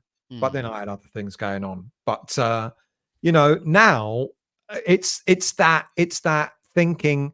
I went to Spurs on Saturday, thinking to myself, I reckon we can get something from this, and that's what we think, isn't it? Yeah. You know, and on Sunday, I mean, Ralph's saying we won't beat Man U, but this is the thing: you don't know. We could go out there on Sunday and we could spank them, couldn't we? And Mandan, that's a worry. Watch Man U last night; they were rubbish as usual, which means that we got to watch out. They're going to turn it. I mean, I've done this at work. I work with a lot of Arsenal and whatever. Let's say I don't know how I'd feel as an Arsenal fan, you know. And look, some of the people I work with, I've known 30 years, and they went Arsenal when they were shit, and in the mid 80s, you know, they've been going since the 70s and everything. Though I did point out to them, I think there's only 1 decade that Arsenal never won a trophy since the 1930s or 40s. So in each decade, they have won a trophy. I think there was 1 decade. It might have been the 60s. Arsenal won nothing. But in the 50s, they won something. And in the 70s, they won something. In the 80s, they won something. And what I say to them is that you go there expecting Arsenal to win. Oh, we're playing West Ham today. We're going to beat them. Oh, we're playing Chelsea today. We're going to beat them. Liverpool maybe, you know, you don't know. But you expect to beat nearly every team you play. I said, I could argue why we'll lose, why I think we'll get a draw. But I could also argue, do you know what? This is how we're going to beat you. Yeah. And that, for me, is why I keep going back. Sums up the beauty for West Ham is because we get to, and I think we're in a great position now. People want a positive, here's a positive. We're in a great position because when we go and watch West Ham play, we don't know what we're going to get. And that's part of the excitement. Yeah. Well, for the first half hour. Well, look, but and my mantra always has been is we've lost. Right, okay, don't worry. We've got Man United next week. We can turn it around. Yeah. You know, all right, we get a draw. And I think, who's after Man United? Oh, we got Everton. We'll be all right, you know. Well, I don't. Well, yeah. Well, no, we got Forest in between that. We've got Forest in between.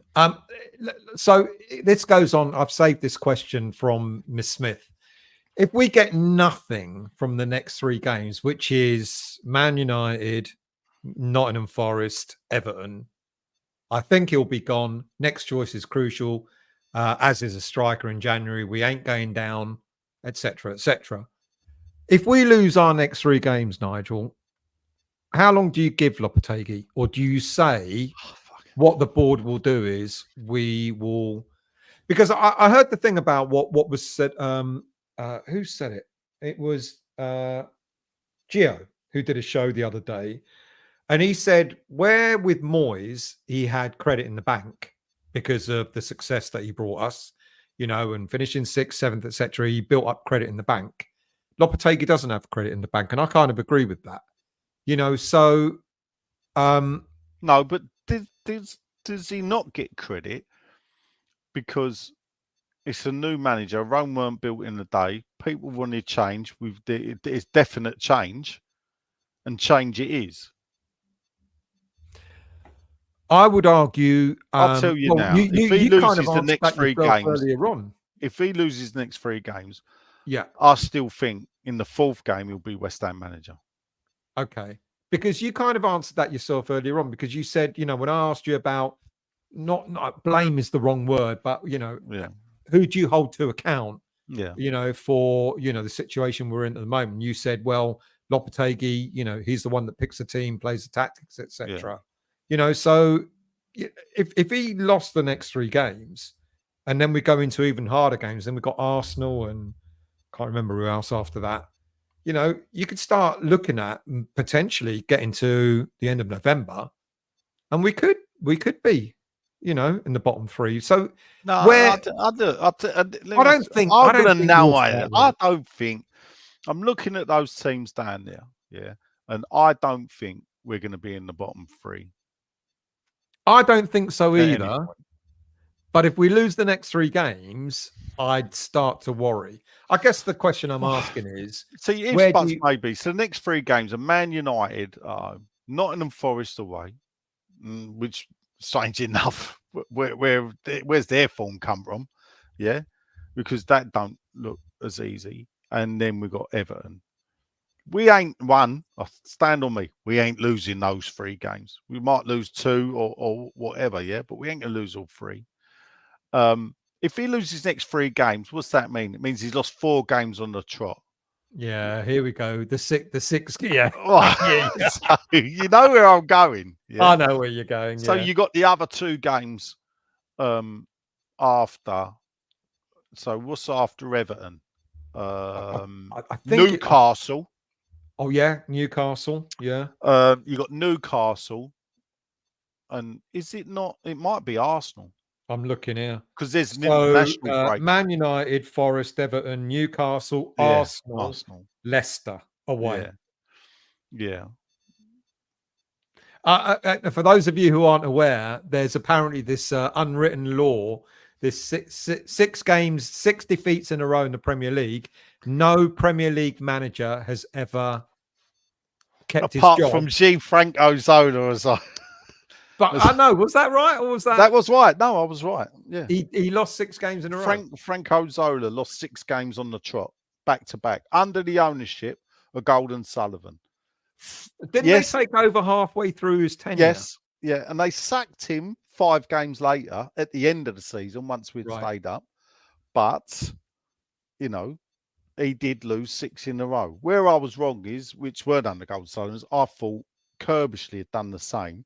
But what Kirbishley had done is he hadn't won. He didn't win for 12 games. So we went 12 games without winning, of which 3 were draws. So he took 3 points in 12 games, and he never got sacked. But then again, it only took over from Pardew that season. Okay. So you reckon even if we lose the next 3,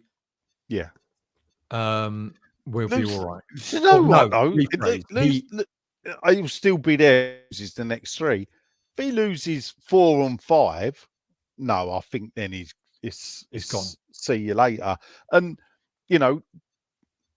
back to this argument, blank. Let's get it right. If that is the case, then the board have appointed the wrong man. They deserve criticism.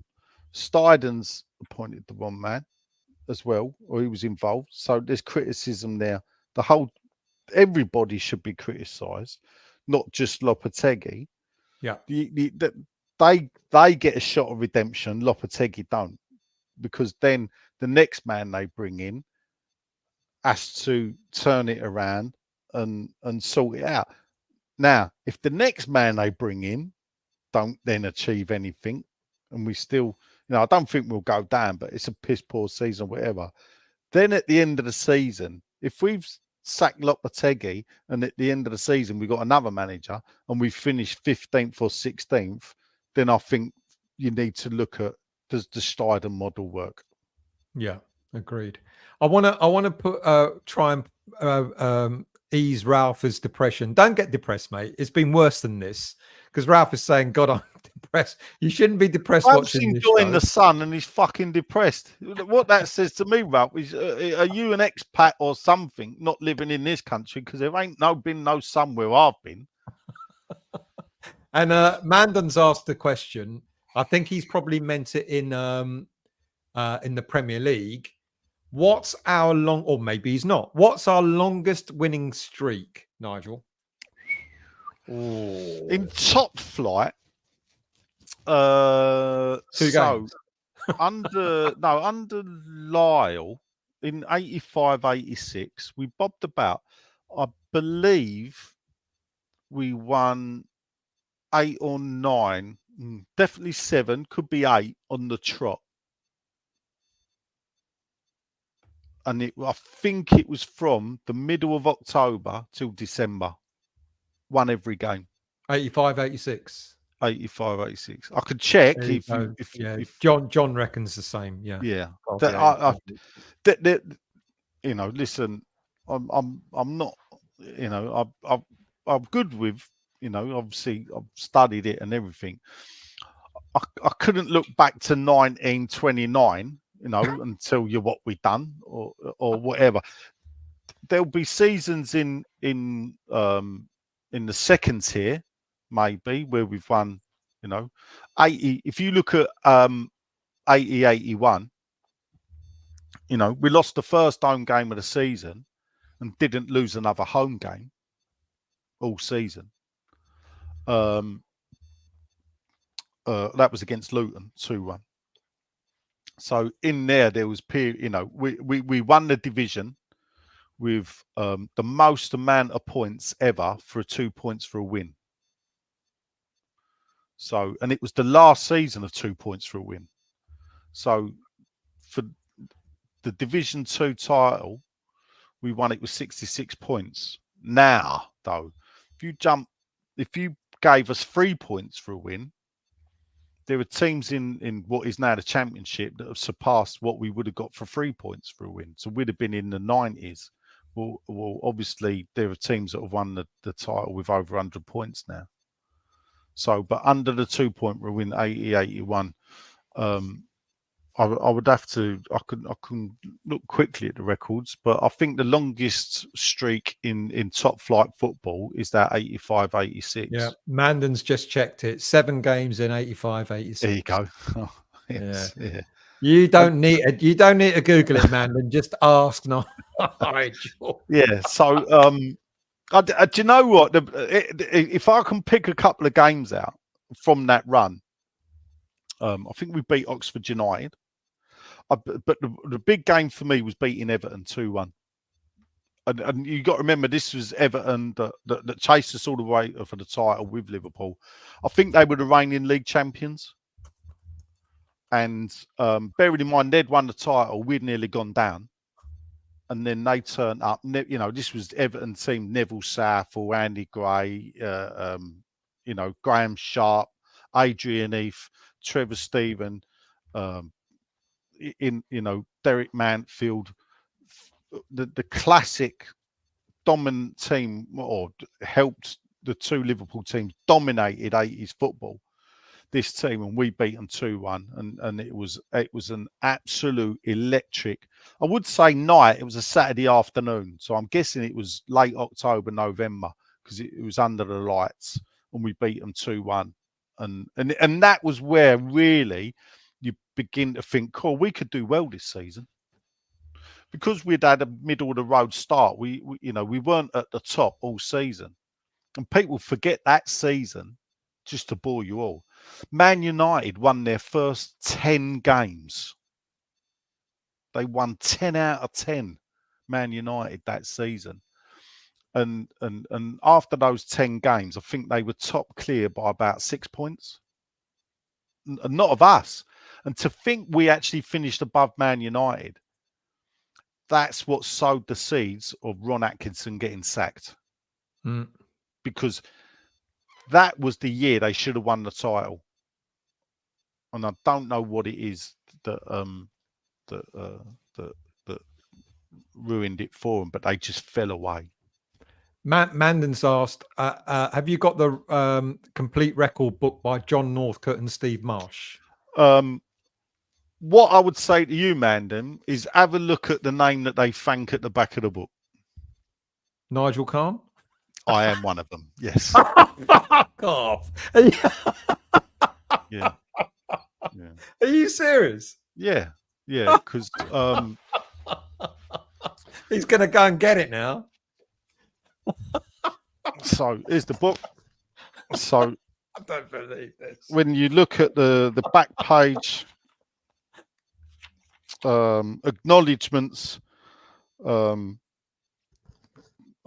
listed for their support encouragement. We'd like to express our appreciation of Roger Alexander, Chaz Julie Graham, Paul Dave Clements, Alan Dedman, Lee Jackson, Nigel Khan. Yeah. So, Do they spell your surname yeah, they spell it correctly? right. Yeah, no, I know Steve. I knew him a lot better before he came the club historian. You know, he's a lovely bloke. I've got a lot of time for Steve. Just not a lot of time for the club. You know, he knows his stuff. He knows his stuff really well.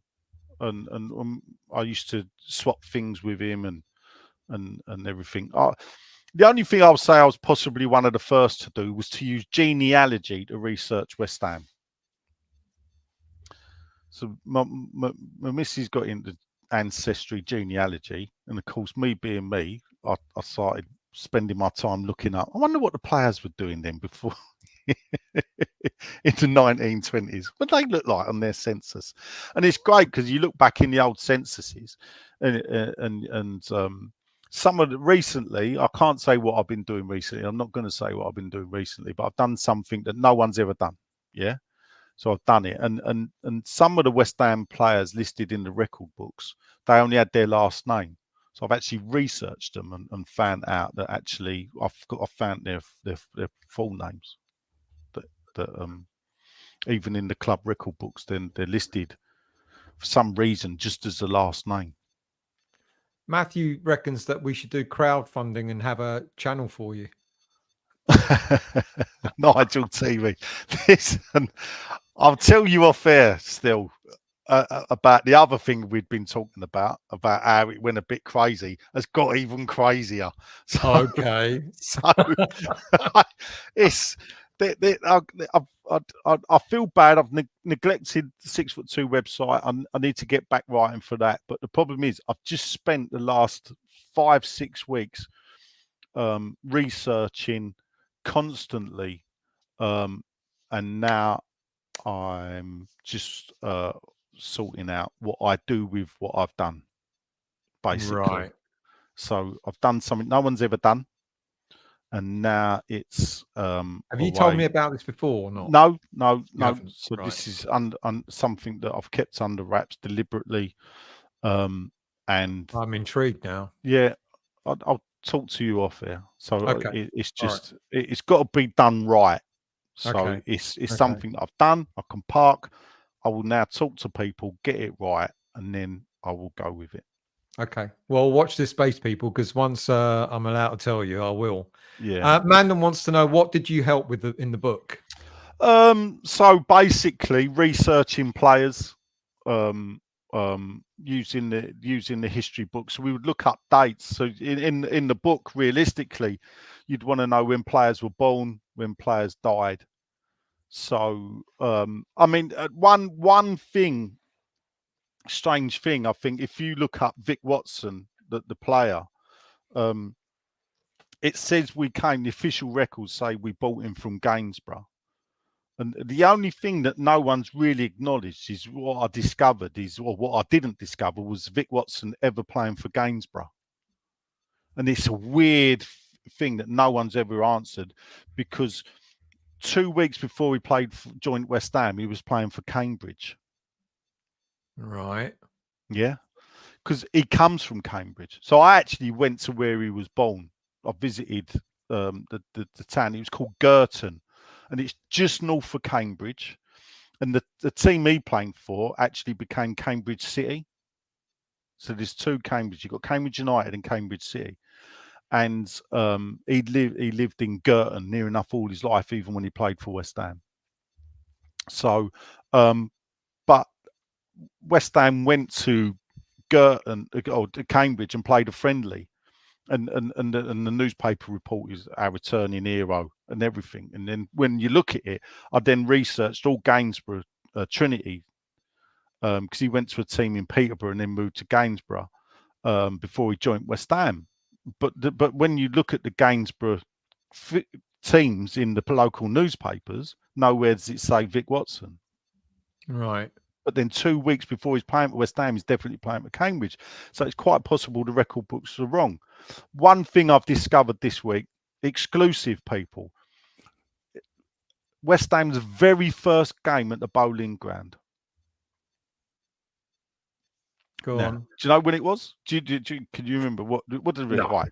So the history books will tell you the first game West Ham played at Upton Park was September 1904 against Millwall. What many people don't realise is that there was a football team already playing at the Bowling Ground called Bowling Castle FC, and they played in a local league, the London League, I believe. I've found a newspaper report that says Bowling Castle have organised a friendly against West Ham United in 1903. So therefore, the game took place. I can't find a match report for it though. Yeah? Right. But you're saying our first game there was as a away team. So actually, our first game at the Bowling Ground was against Bowling Castle FC in September 1903.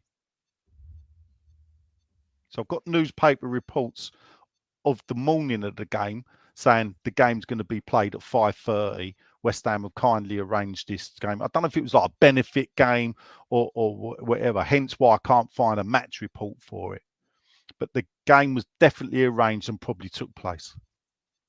And therefore, West Ham United actually played the very first time at the Bowling Ground in 1903, not 1904. There you go, people. You're always going to get a history lesson. Always. You know, we always start talking about the modern, the current day, and I'll finish it off with one question for you about the modern day. But you know damn well that's why Nigel comes on, because we can take it off to a completely different tangent. And someone said earlier on, I've never seen Stoll go so quiet. I can't compete with that. I'll just sit down and listen to Nigel, because there's no way. I think I challenged you once in the distant past about some historic thing, and you went, "Oh, go on then," and I got it completely wrong. So, well, it's not. You know, listen.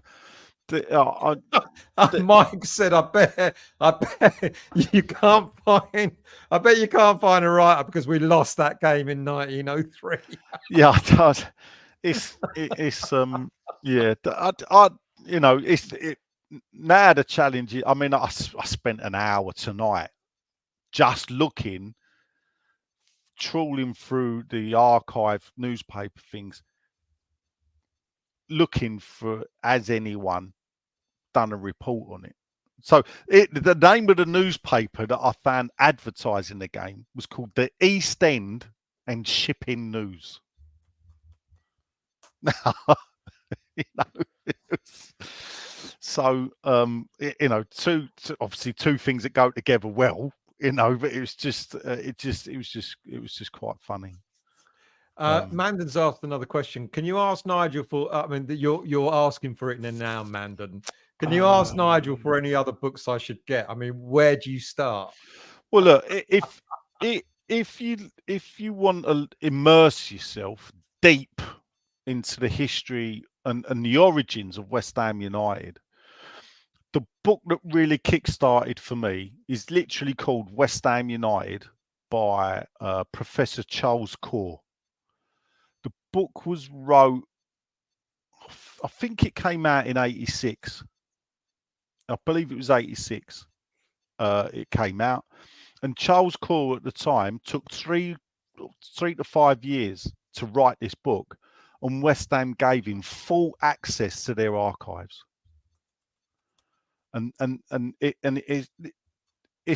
Realistically, it charts the beginning of West Ham United as a social history. So if you strip out the football history, this is the social history and about the people and everything else. And it's partly why I cling to treating Thames Ironworks as a separate entity to West Ham United, which Charles don't do, funny enough. Yeah, there is an acknowledgement, but I believe that you should should actually draw a line between the clubs. I mean, this is how it goes. My week this week's been brilliant because there was a Facebook page called Lost Football Grounds, yeah, and someone put up, I don't know, about Upton Park, and then someone asked a question about did West Ham play in East Ham, and you get these Wikipedia historians, you know, who tell the story, and then I'll go on, but I'm not a frequent poster on there, so people don't know who I am from Adam, and you get people challenging me. And then, of course, now I come a bit pedantic because I have to prove the people wrong. And the best one was this: some bloke was adamant he wouldn't have it that West Ham played in West Ham Park. And the weird anomaly is that West Ham Football Club played in Upton Park, yeah, and Upton Park Football Club played in West Ham Park. Yeah,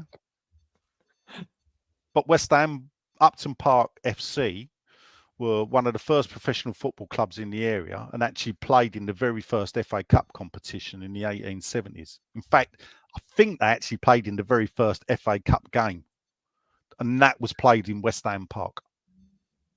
You see, you're learning something every day. I'm lost for words because I'm sitting here learning it as well. Mandan's asked, read something in another book the other day that Platini put Upton Park second in his list of best football stadiums ever. That blimey, that's yeah. I'd like to know. Well, one, I'd like to read that. Two, if he did, I don't think Platini's ever played at West Ham. Upton Park. No, never. You know, we didn't. I couldn't think of a time.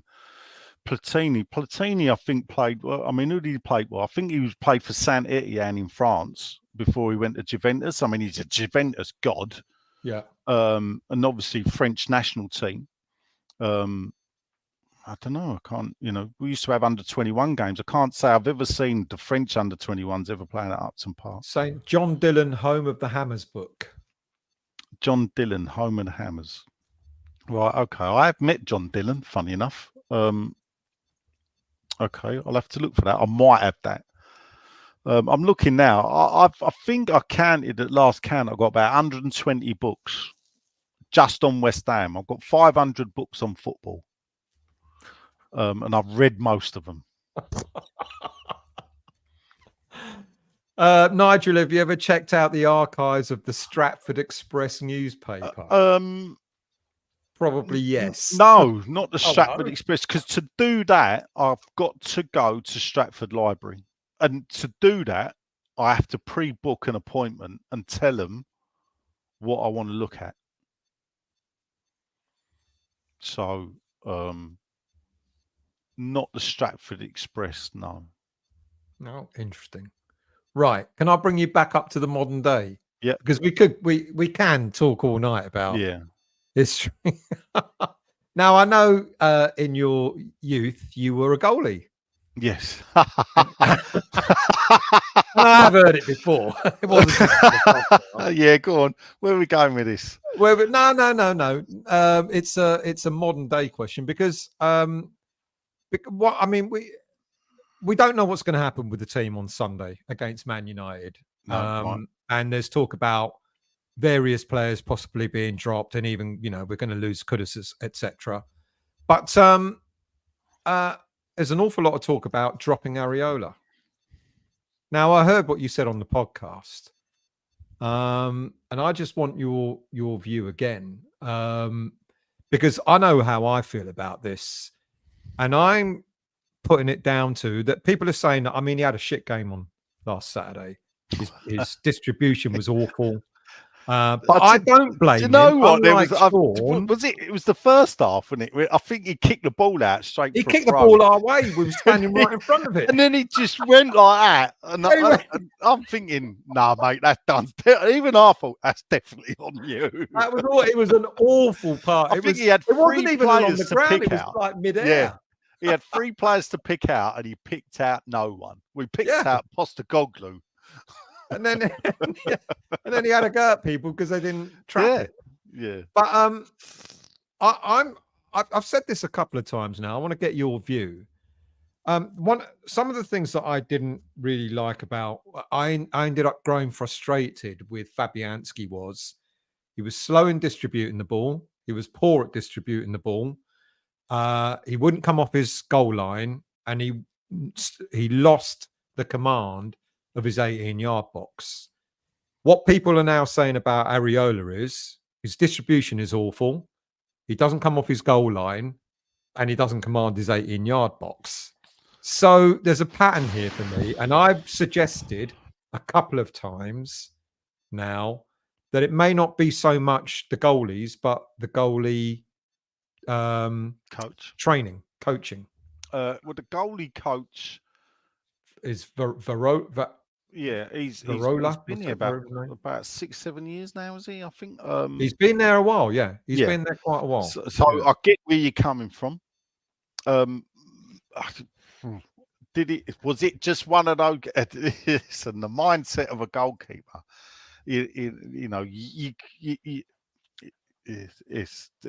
can be very superstitious goalkeepers, and you don't want to make a mistake early because it can really psychologically, even like you think. Look at Jordan Pickford the other week playing for Everton. There was a game where I know for England, the first thing he did against the Greeks. Still, he must have been celebrating. It's not Cyprus, mate. It's Greece. Sorry. It's like calling you Welsh. Well, yeah, all right. Or French, because my great grandmother was French. All right then. But so he came out, fluffed his lines. They scored. The game was, I think, it was Mavropanos was offside. Yeah. And then for the next 15 minutes, mistake after mistake after mistake by Pickford. Yeah, and you could see that had really got to him. He got away with it, but it had got to him, the fact that he'd missed the ball and made a mistake. Areola, you've heard me say it. The first shot, it was a bit,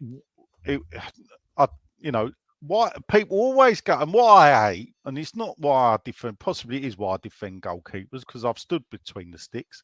Once did flats, nothing special. I weren't, I love it when people go, "Was you any good as a goalkeeper, Nige?" You think, "Yeah, I played on once did flats." That's how good I was. Though I did win Player of the Year for my team, so which is a goalkeeper. Yeah, that is. And when I say Player of the Year, players voted by the players. I must have been doing something right that season. And I ain't lying when I say in the 24 games we played, I conceded over 60 goals. Right. Now, there was a reason. Because if I hadn't have played that well that season, we possibly could have conceded 120 goals. Yeah. Because shots on target generally against me was about 20 per game, of which 3 or 4 would go in. So what you didn't see was the fucking 16 I kept out. But anyway, I've been there. It's thing weekend. He was unlucky though because the spin of the ball took that in. That ball, that's what I think. Any way, it was just the spin of the ball. The third, and he got his hand to it. He got his hand. He did get it. And why did no one go? Why didn't the defender block the shot? Well, why did the defender allow? Was it Kulusevski run across the box across the front of the box? So, and that's the thing. Well, why is it always the keeper's fault when actually there was 3 or 4 people in front of him who should have stopped that from getting to him? Anyway, second goal, unfortunate. Third goal, which has been credited to him as an own goal, is he made the save, but it ain't his fault. Todibo standing in front of him and the ball bounces back off of Todibo. Yeah. I think it's harsh to credit it as an Areola own goal because it was going in off Todibo. So that was harsh. And then, the fourth goal, I think it was the second goal where he dived one way and the ball went. Yeah, it was the second goal where he think the dived to second his goal was left a and the slight ball went to his deflection. right. I And think that's the one I found strange. Well, I think the second goal was a slight deflection. Was it? Yeah. But I think it actually came off Todibo in a way. It's almost like perhaps Todibo. it was. And because the thing is, you don't see is you've only got a split second to react to a shot. Some of my best saves, I couldn't tell you how I saved them. No, I remember saving a volley from 3 yards. The bloke was 3 yards out when he volleyed it. And I don't know how I saved it because all I did was I put my hand out and the ball hit my hand. You know, that's, at the end of the day, it's luck. It wasn't judgment. That's the thing. The bloke's about to shoot. He's got to make his mind up where he's going. As soon as that deflection goes, you're gone. You know. Yeah. Where it ends up. Another matter. Pot luck. So, given that people are calling for him to be dropped, I don't think he should be, to be honest with you. And I agree with what you said on your podcast. Yeah. You know, at this moment in time, you drop him, his confidence can go right through the floor. You show faith in him, don't you? Yeah, you got to show faith in him, and you got to. You know, I said on the podcast, the hardest thing for any manager with a goalkeeper like that is when do you remove him? Because there's many factors. One, he's the nearest the crowd, so he can hear him. Yeah. So there's that factor. And two, confidence is such a thing. Mental confidence is such a thing with goalkeepers. Why so many goalkeepers that have been great then lose it is because they mentally start to question what they're doing instead of doing it instinctive. And when you pull a keeper out the firing line, especially a keeper like Areola, you're hoping it's only temporary. That it'll be for a couple of games and then get him back in, just to give him a rest away from that. There's a litany throughout the history, West Ham and the football, of goalkeepers that have been left in their position too long. None worse than Roberto. Who, as I said, West Ham were third when Fabianski got injured against Bournemouth or Southampton. And by the time Fabianski made it back in the team, we were 17th and we'd lost 9 games out of 9. Oh, that was one of the worst periods I can ever remember. And you can actually point to Pellegrini getting sacked purely over that. Because what happened is that he brought David Martin in. And we beat Chelsea. I was there, the Chelsea game, away. Chelsea 1-0. Yeah. And this is David Martin. Let's face it. David Martin's, I think, last game for Millwall, he was at fault for 2 goals in a cup game. And I had him down as man of the match, to be fair, because he let them goals in for Millwall. And I remember it because one of them was actually he was totally at fault. Let the ball go, misjudged the cross, thought it was going over the bar, and it dropped in the top corner. So to come from that and being released by Millwall to join in West Ham, and then to play that one game and put in that performance. That performance was that was one of the best away games. I mean, he's almost became a legend, David Martin. And the truth is, he's only played 4 times more for West Ham than I have. Yeah. Agreed. So coming up to Sunday, I mean, the problem that we've got, and I've alluded to it the same as you, is not so much the goalkeeper, and it's not so much the defense. It's our midfield. Yeah. You know, we're suffering, aren't we, at the moment? When I think about the player, you know, we let what's his name go to Southampton. His name keeps Flynn Downs. Downs, yeah.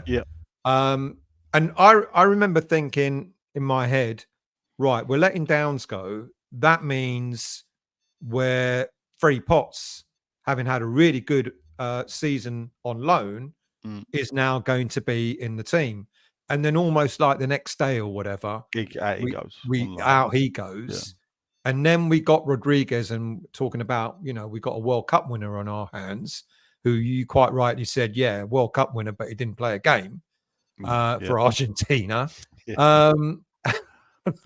That's our irony, isn't it? Do you Yeah. remember when we said do you remember when what's his name was the defender was coming in and we were told we're getting a World Cup You were going to say, I'll tell you it was.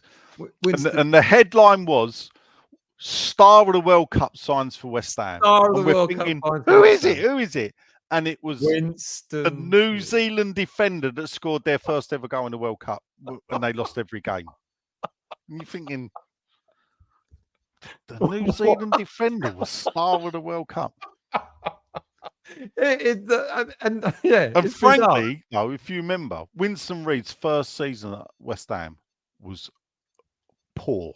It was terrible. Yeah, right. We got relegated. Yeah. No, did we go? Yeah, we did, didn't we? We got relegated. 2010, wasn't it? Yeah, it was 2010. So we went down, and that may have saved him. And this is where relegation can save careers. In the fact that we'd been relegated, he stays at the club. He's brought in. We're now in the Championship, and that allows him to rebuild his confidence playing against lesser opposition. Yeah, ironically. Yeah, ironically. So we got a problem in midfield. So, we're already losing Kudus. We know that. I think my personal feeling is that we've got to put faith in one of our summer signings who we've not seen much of, glimpses of, and that's Somerville. Misspelt his name. There should be 2 M's in that. But that's central midfield. Yeah, that's where the problem is. I mean, it for me, Alvarez needs to start. For me, I agree.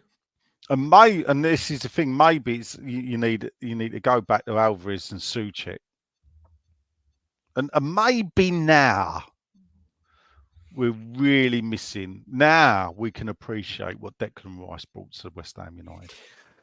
See, I don't want to go down there because I don't know. But what I'm saying is there's the rawness when he leaves and he goes to Arsenal and everything else. Yeah, and I still think it did the right thing and said the right things, and I've got nothing but praise for him. But maybe now that the dust has settled, it's 18 months down the line, we can start appreciating what he did for that West Ham team.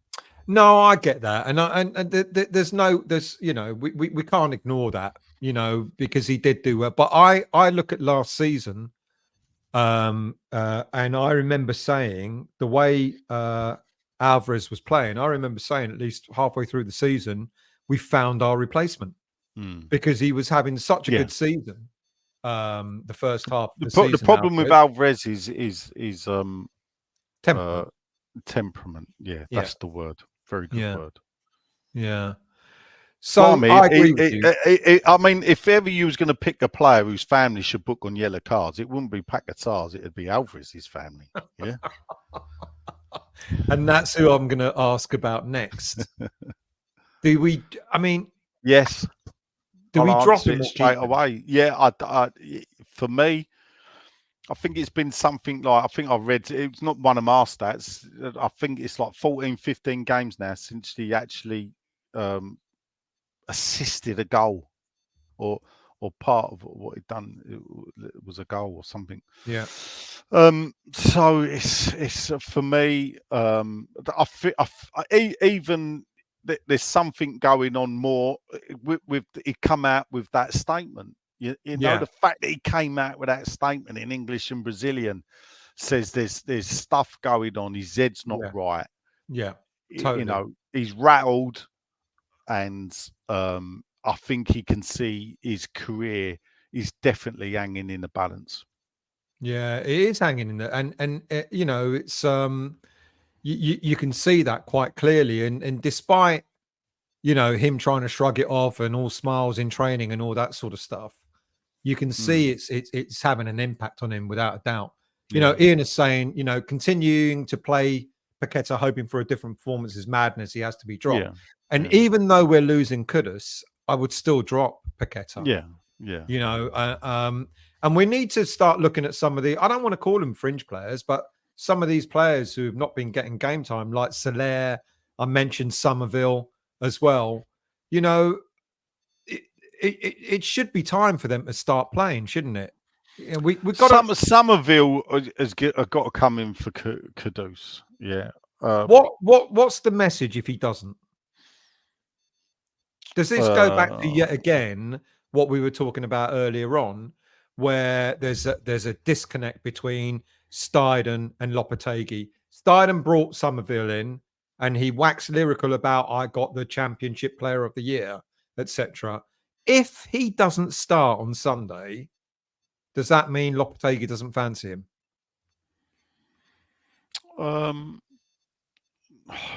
Not as such. I think he will. Without, I don't want to go really down the line of if, buts, and maybes. I don't know what Lopetegui thinks or what the club thinks, and trying to second guessing sometimes you can lead yourself down a path that's a dead end. I think personally that he will start. Is Somerville a player that would propel the club into the top 6?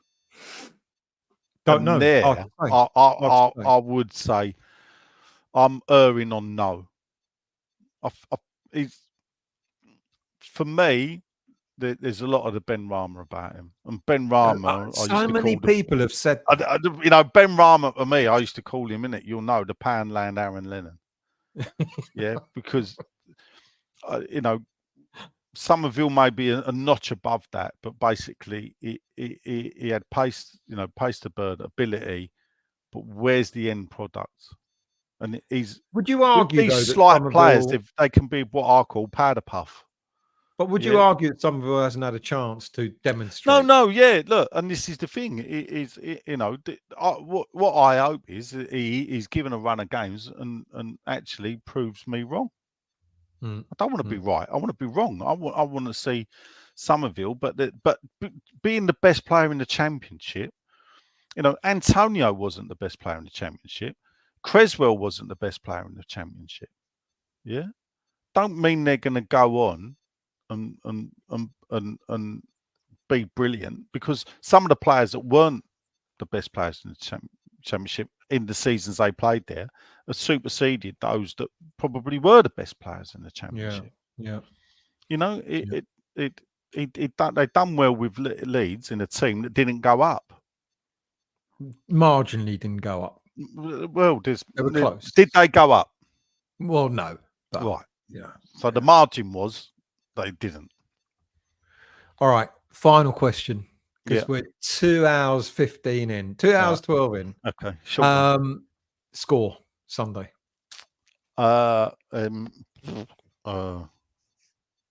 Give us your predictions in the chat and I'll put them up, by the way. Yeah, I mean, for me, actually, this time I actually do think it'll be a draw rather than I'm predicting a draw, because I don't want to think West Ham will lose.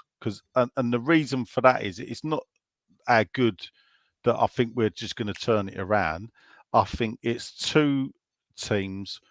Strangely enough, our manager's under pressure, and I do think it's too early. But obviously, the pressure on Ten Hag, from what I can see, is a man who's putting players left, right, and centre not in their position. He's trying to come up with something different, to see if it'll work. A bit like what Carsley did for England, when he didn't play with a striker. Fuck it, I'll give it a go. That seems to be Ten Hag's tactic every game. All right, that didn't work. Let's change it. Fuck it. Let's give this a go. Yeah. At least, I almost called him Pellegrini. At least Lopetegui is consistent and he picks the same players. But then that opens the door to the old saying, innit? An equation of madness is the doing the same thing over doing and over the same again. thing over and over again, but expecting different results. Yeah. So I always do it. I'm going for a win at the weekend. I think I can actually see it, but I'm not going to be us. And the reason is I actually think we're playing Man United at a great time, because this is possibly one of the worst Man United teams of the Premier League era. Yeah, I agree. And I agree. shitter West Ham teams have beaten far better Man United teams. Yeah. So therefore, I do think we could get a 2-1, but I realistically, it won't be an easy 2-1. I'm gambling. Let's fight it. I put 1-1 in my Super 6. Yeah, so that's what I thought. That's it.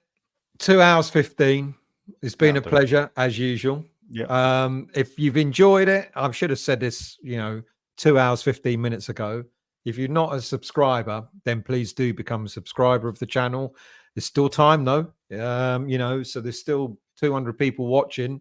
So if you have yet to subscribe, then please subscribe. And if you've appreciated the content, then hit that like button as well. Any last words before we go? I love doing these shows. I've been up since 5 this morning. I didn't get in from work until 8 o'clock at night. My missus thought I was bonkers, not going to bed. And here I am at midnight. Possibly could do another hour, but thinking really I need to stop. Mate, it's a pleasure, and it's great that we're doing them again. I love it. I really do. I've scaled back a lot. I used to be all over YouTube everywhere. I know. Left, right, and I've scaled it West back. Ham whore. I was a social media whore. But even whores get old, and have to pull their knickers up. And perhaps I'm just left with hand jobs.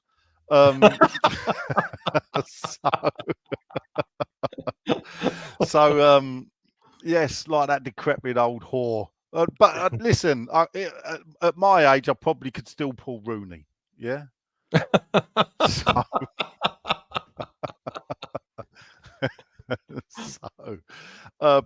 no, this and the podcast, and then some history stuff down the line, as we know, like elsewhere, possibly if it ever happens, whatever. But I know the other one that you're talking about, but I don't know it. about the one that you've mentioned in the show. We'll talk about it later. Yeah. No, really appreciate it. And if you still haven't come across more than just a podcast on podcast, you just Google it, because it will come up and it will give you a link and all that. And that I must admit, I did enjoy. I listened to they did 2 shows on Monday. They go out on by the time it comes out, it's Tuesday, isn't it? By the time it comes out. And listen, if it was up to me, it'd be 1 show Tuesday, 1 show Wednesday. Yeah, but silly bollocks, he does it his own way. Yeah, so he's talking about Sean Whetstone, people. Yeah. And it is interesting. I mean, we're going off on another tangent, but I do find it intriguing. Is that the Shed Nigel? Yes, Mandon, it is the Shed Nigel. Have you only just worked that out? Yes, this is the Shed. And he's in his shed. Yeah, I would spin my laptop around, but I think when I've done that last week, I cut the internet off. So this is the Shed. Man, this background used to hang in the tunnel at Upton Park. Who, frankly, someone I know very well even texted me when the show started. Went, he thinks he's on this mural. So I will be sending him some photographs. So what I've got to look for is there is actually, I'm wondering if it is him, because there is a little ginger kid over in the corner. So I've got to take photographs on this mural. This mural is 20 foot long. Yeah. And it's got fans and players from the past. And there's a few ginger kids here. So I need to take a photograph of the ginger kids and send them. Go, is this one you then? Because I've often wondered who the people are, like who the fans are.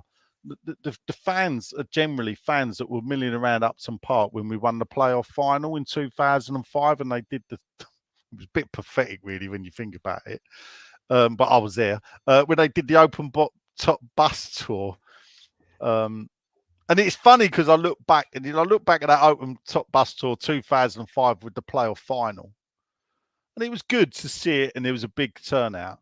And then I compare that to the turnout when we won the European Trophy, and I think when you look at turnouts and you compare it possibly to the 60s and the 70s and the 80s or what happened, I actually think that's the biggest one we've ever done. Yeah. The turnout I stood at the tunnel and I see it and to see it go along the Barking Road and down, you got to remember, people, I was brought up virtually the Barking Road is like a vein through my life because I actually grew up working on it as well. To see things like that go down, that road was just fucking brilliant. Stephen Spraggs reckons he's been in your shed. Stevie Spraggs reckons he's been in my shed. Stevie Spraggs has been in my shed. Stevie is Steve. I think I can only name about 10 people that have ever been in my shed, West Ham fans, aside from my family. Only 10. We had a family party in the summer, and my daughter's in-laws came over, and they're West Ham fans as well. And they had they had a girl. She was in a West Ham kit, and the shed's just. I said, "Do you want to take her up the shed?" Could she look? Yeah. And the look on her face when she came out was like, she's only 10. She said she could have stayed in there for hours. Yes. So yeah. Don said Ballon Street was good in 1964, Nigel. Yes, but yeah. Well, I weren't alive for 64. Balaam Street. So Balaam still. Oh, Balaam, sorry. It's like Bagel, isn't it? Well, the thing about Balaam Street, I don't know if Don was as well, but if you was born in Plaistow, the chances were you was born in the hospital on Balaam Street, like I was. You see, because I'm not a tanner. No, you wouldn't know. I wouldn't know this. See, we've just added 15 minutes on the show. Yeah. Right, we're definitely going now. Yeah, Nigel, done. Pleasure. Thank you, mate. Thank you all for watching. Thank you all for commenting. On the Friday night, one thing I'll just say to people: if you want to leave a comment, I do enjoy looking back in 2-3 days' time to read what people have said. I'm not one for replying. I'll leave that to you still. But it's nice to read people have enjoyed. So if you've enjoyed it, or if there's something you think no or something, just make a comment, because I will go back and read them. If you want to ask me a question, ask it on there, and I probably will then pop in. I will be polite and answer it, but I do go back. I'll give it a couple of days. I'll be probably reading the comments. I like to see. Excellent. Yeah. There you go. See, not only a show, but an after service as well. There you go. Yeah. Really appreciate it, mate. And thank you all for watching. Oh, yeah. Mandan said it wasn't Platini, it was Blatter.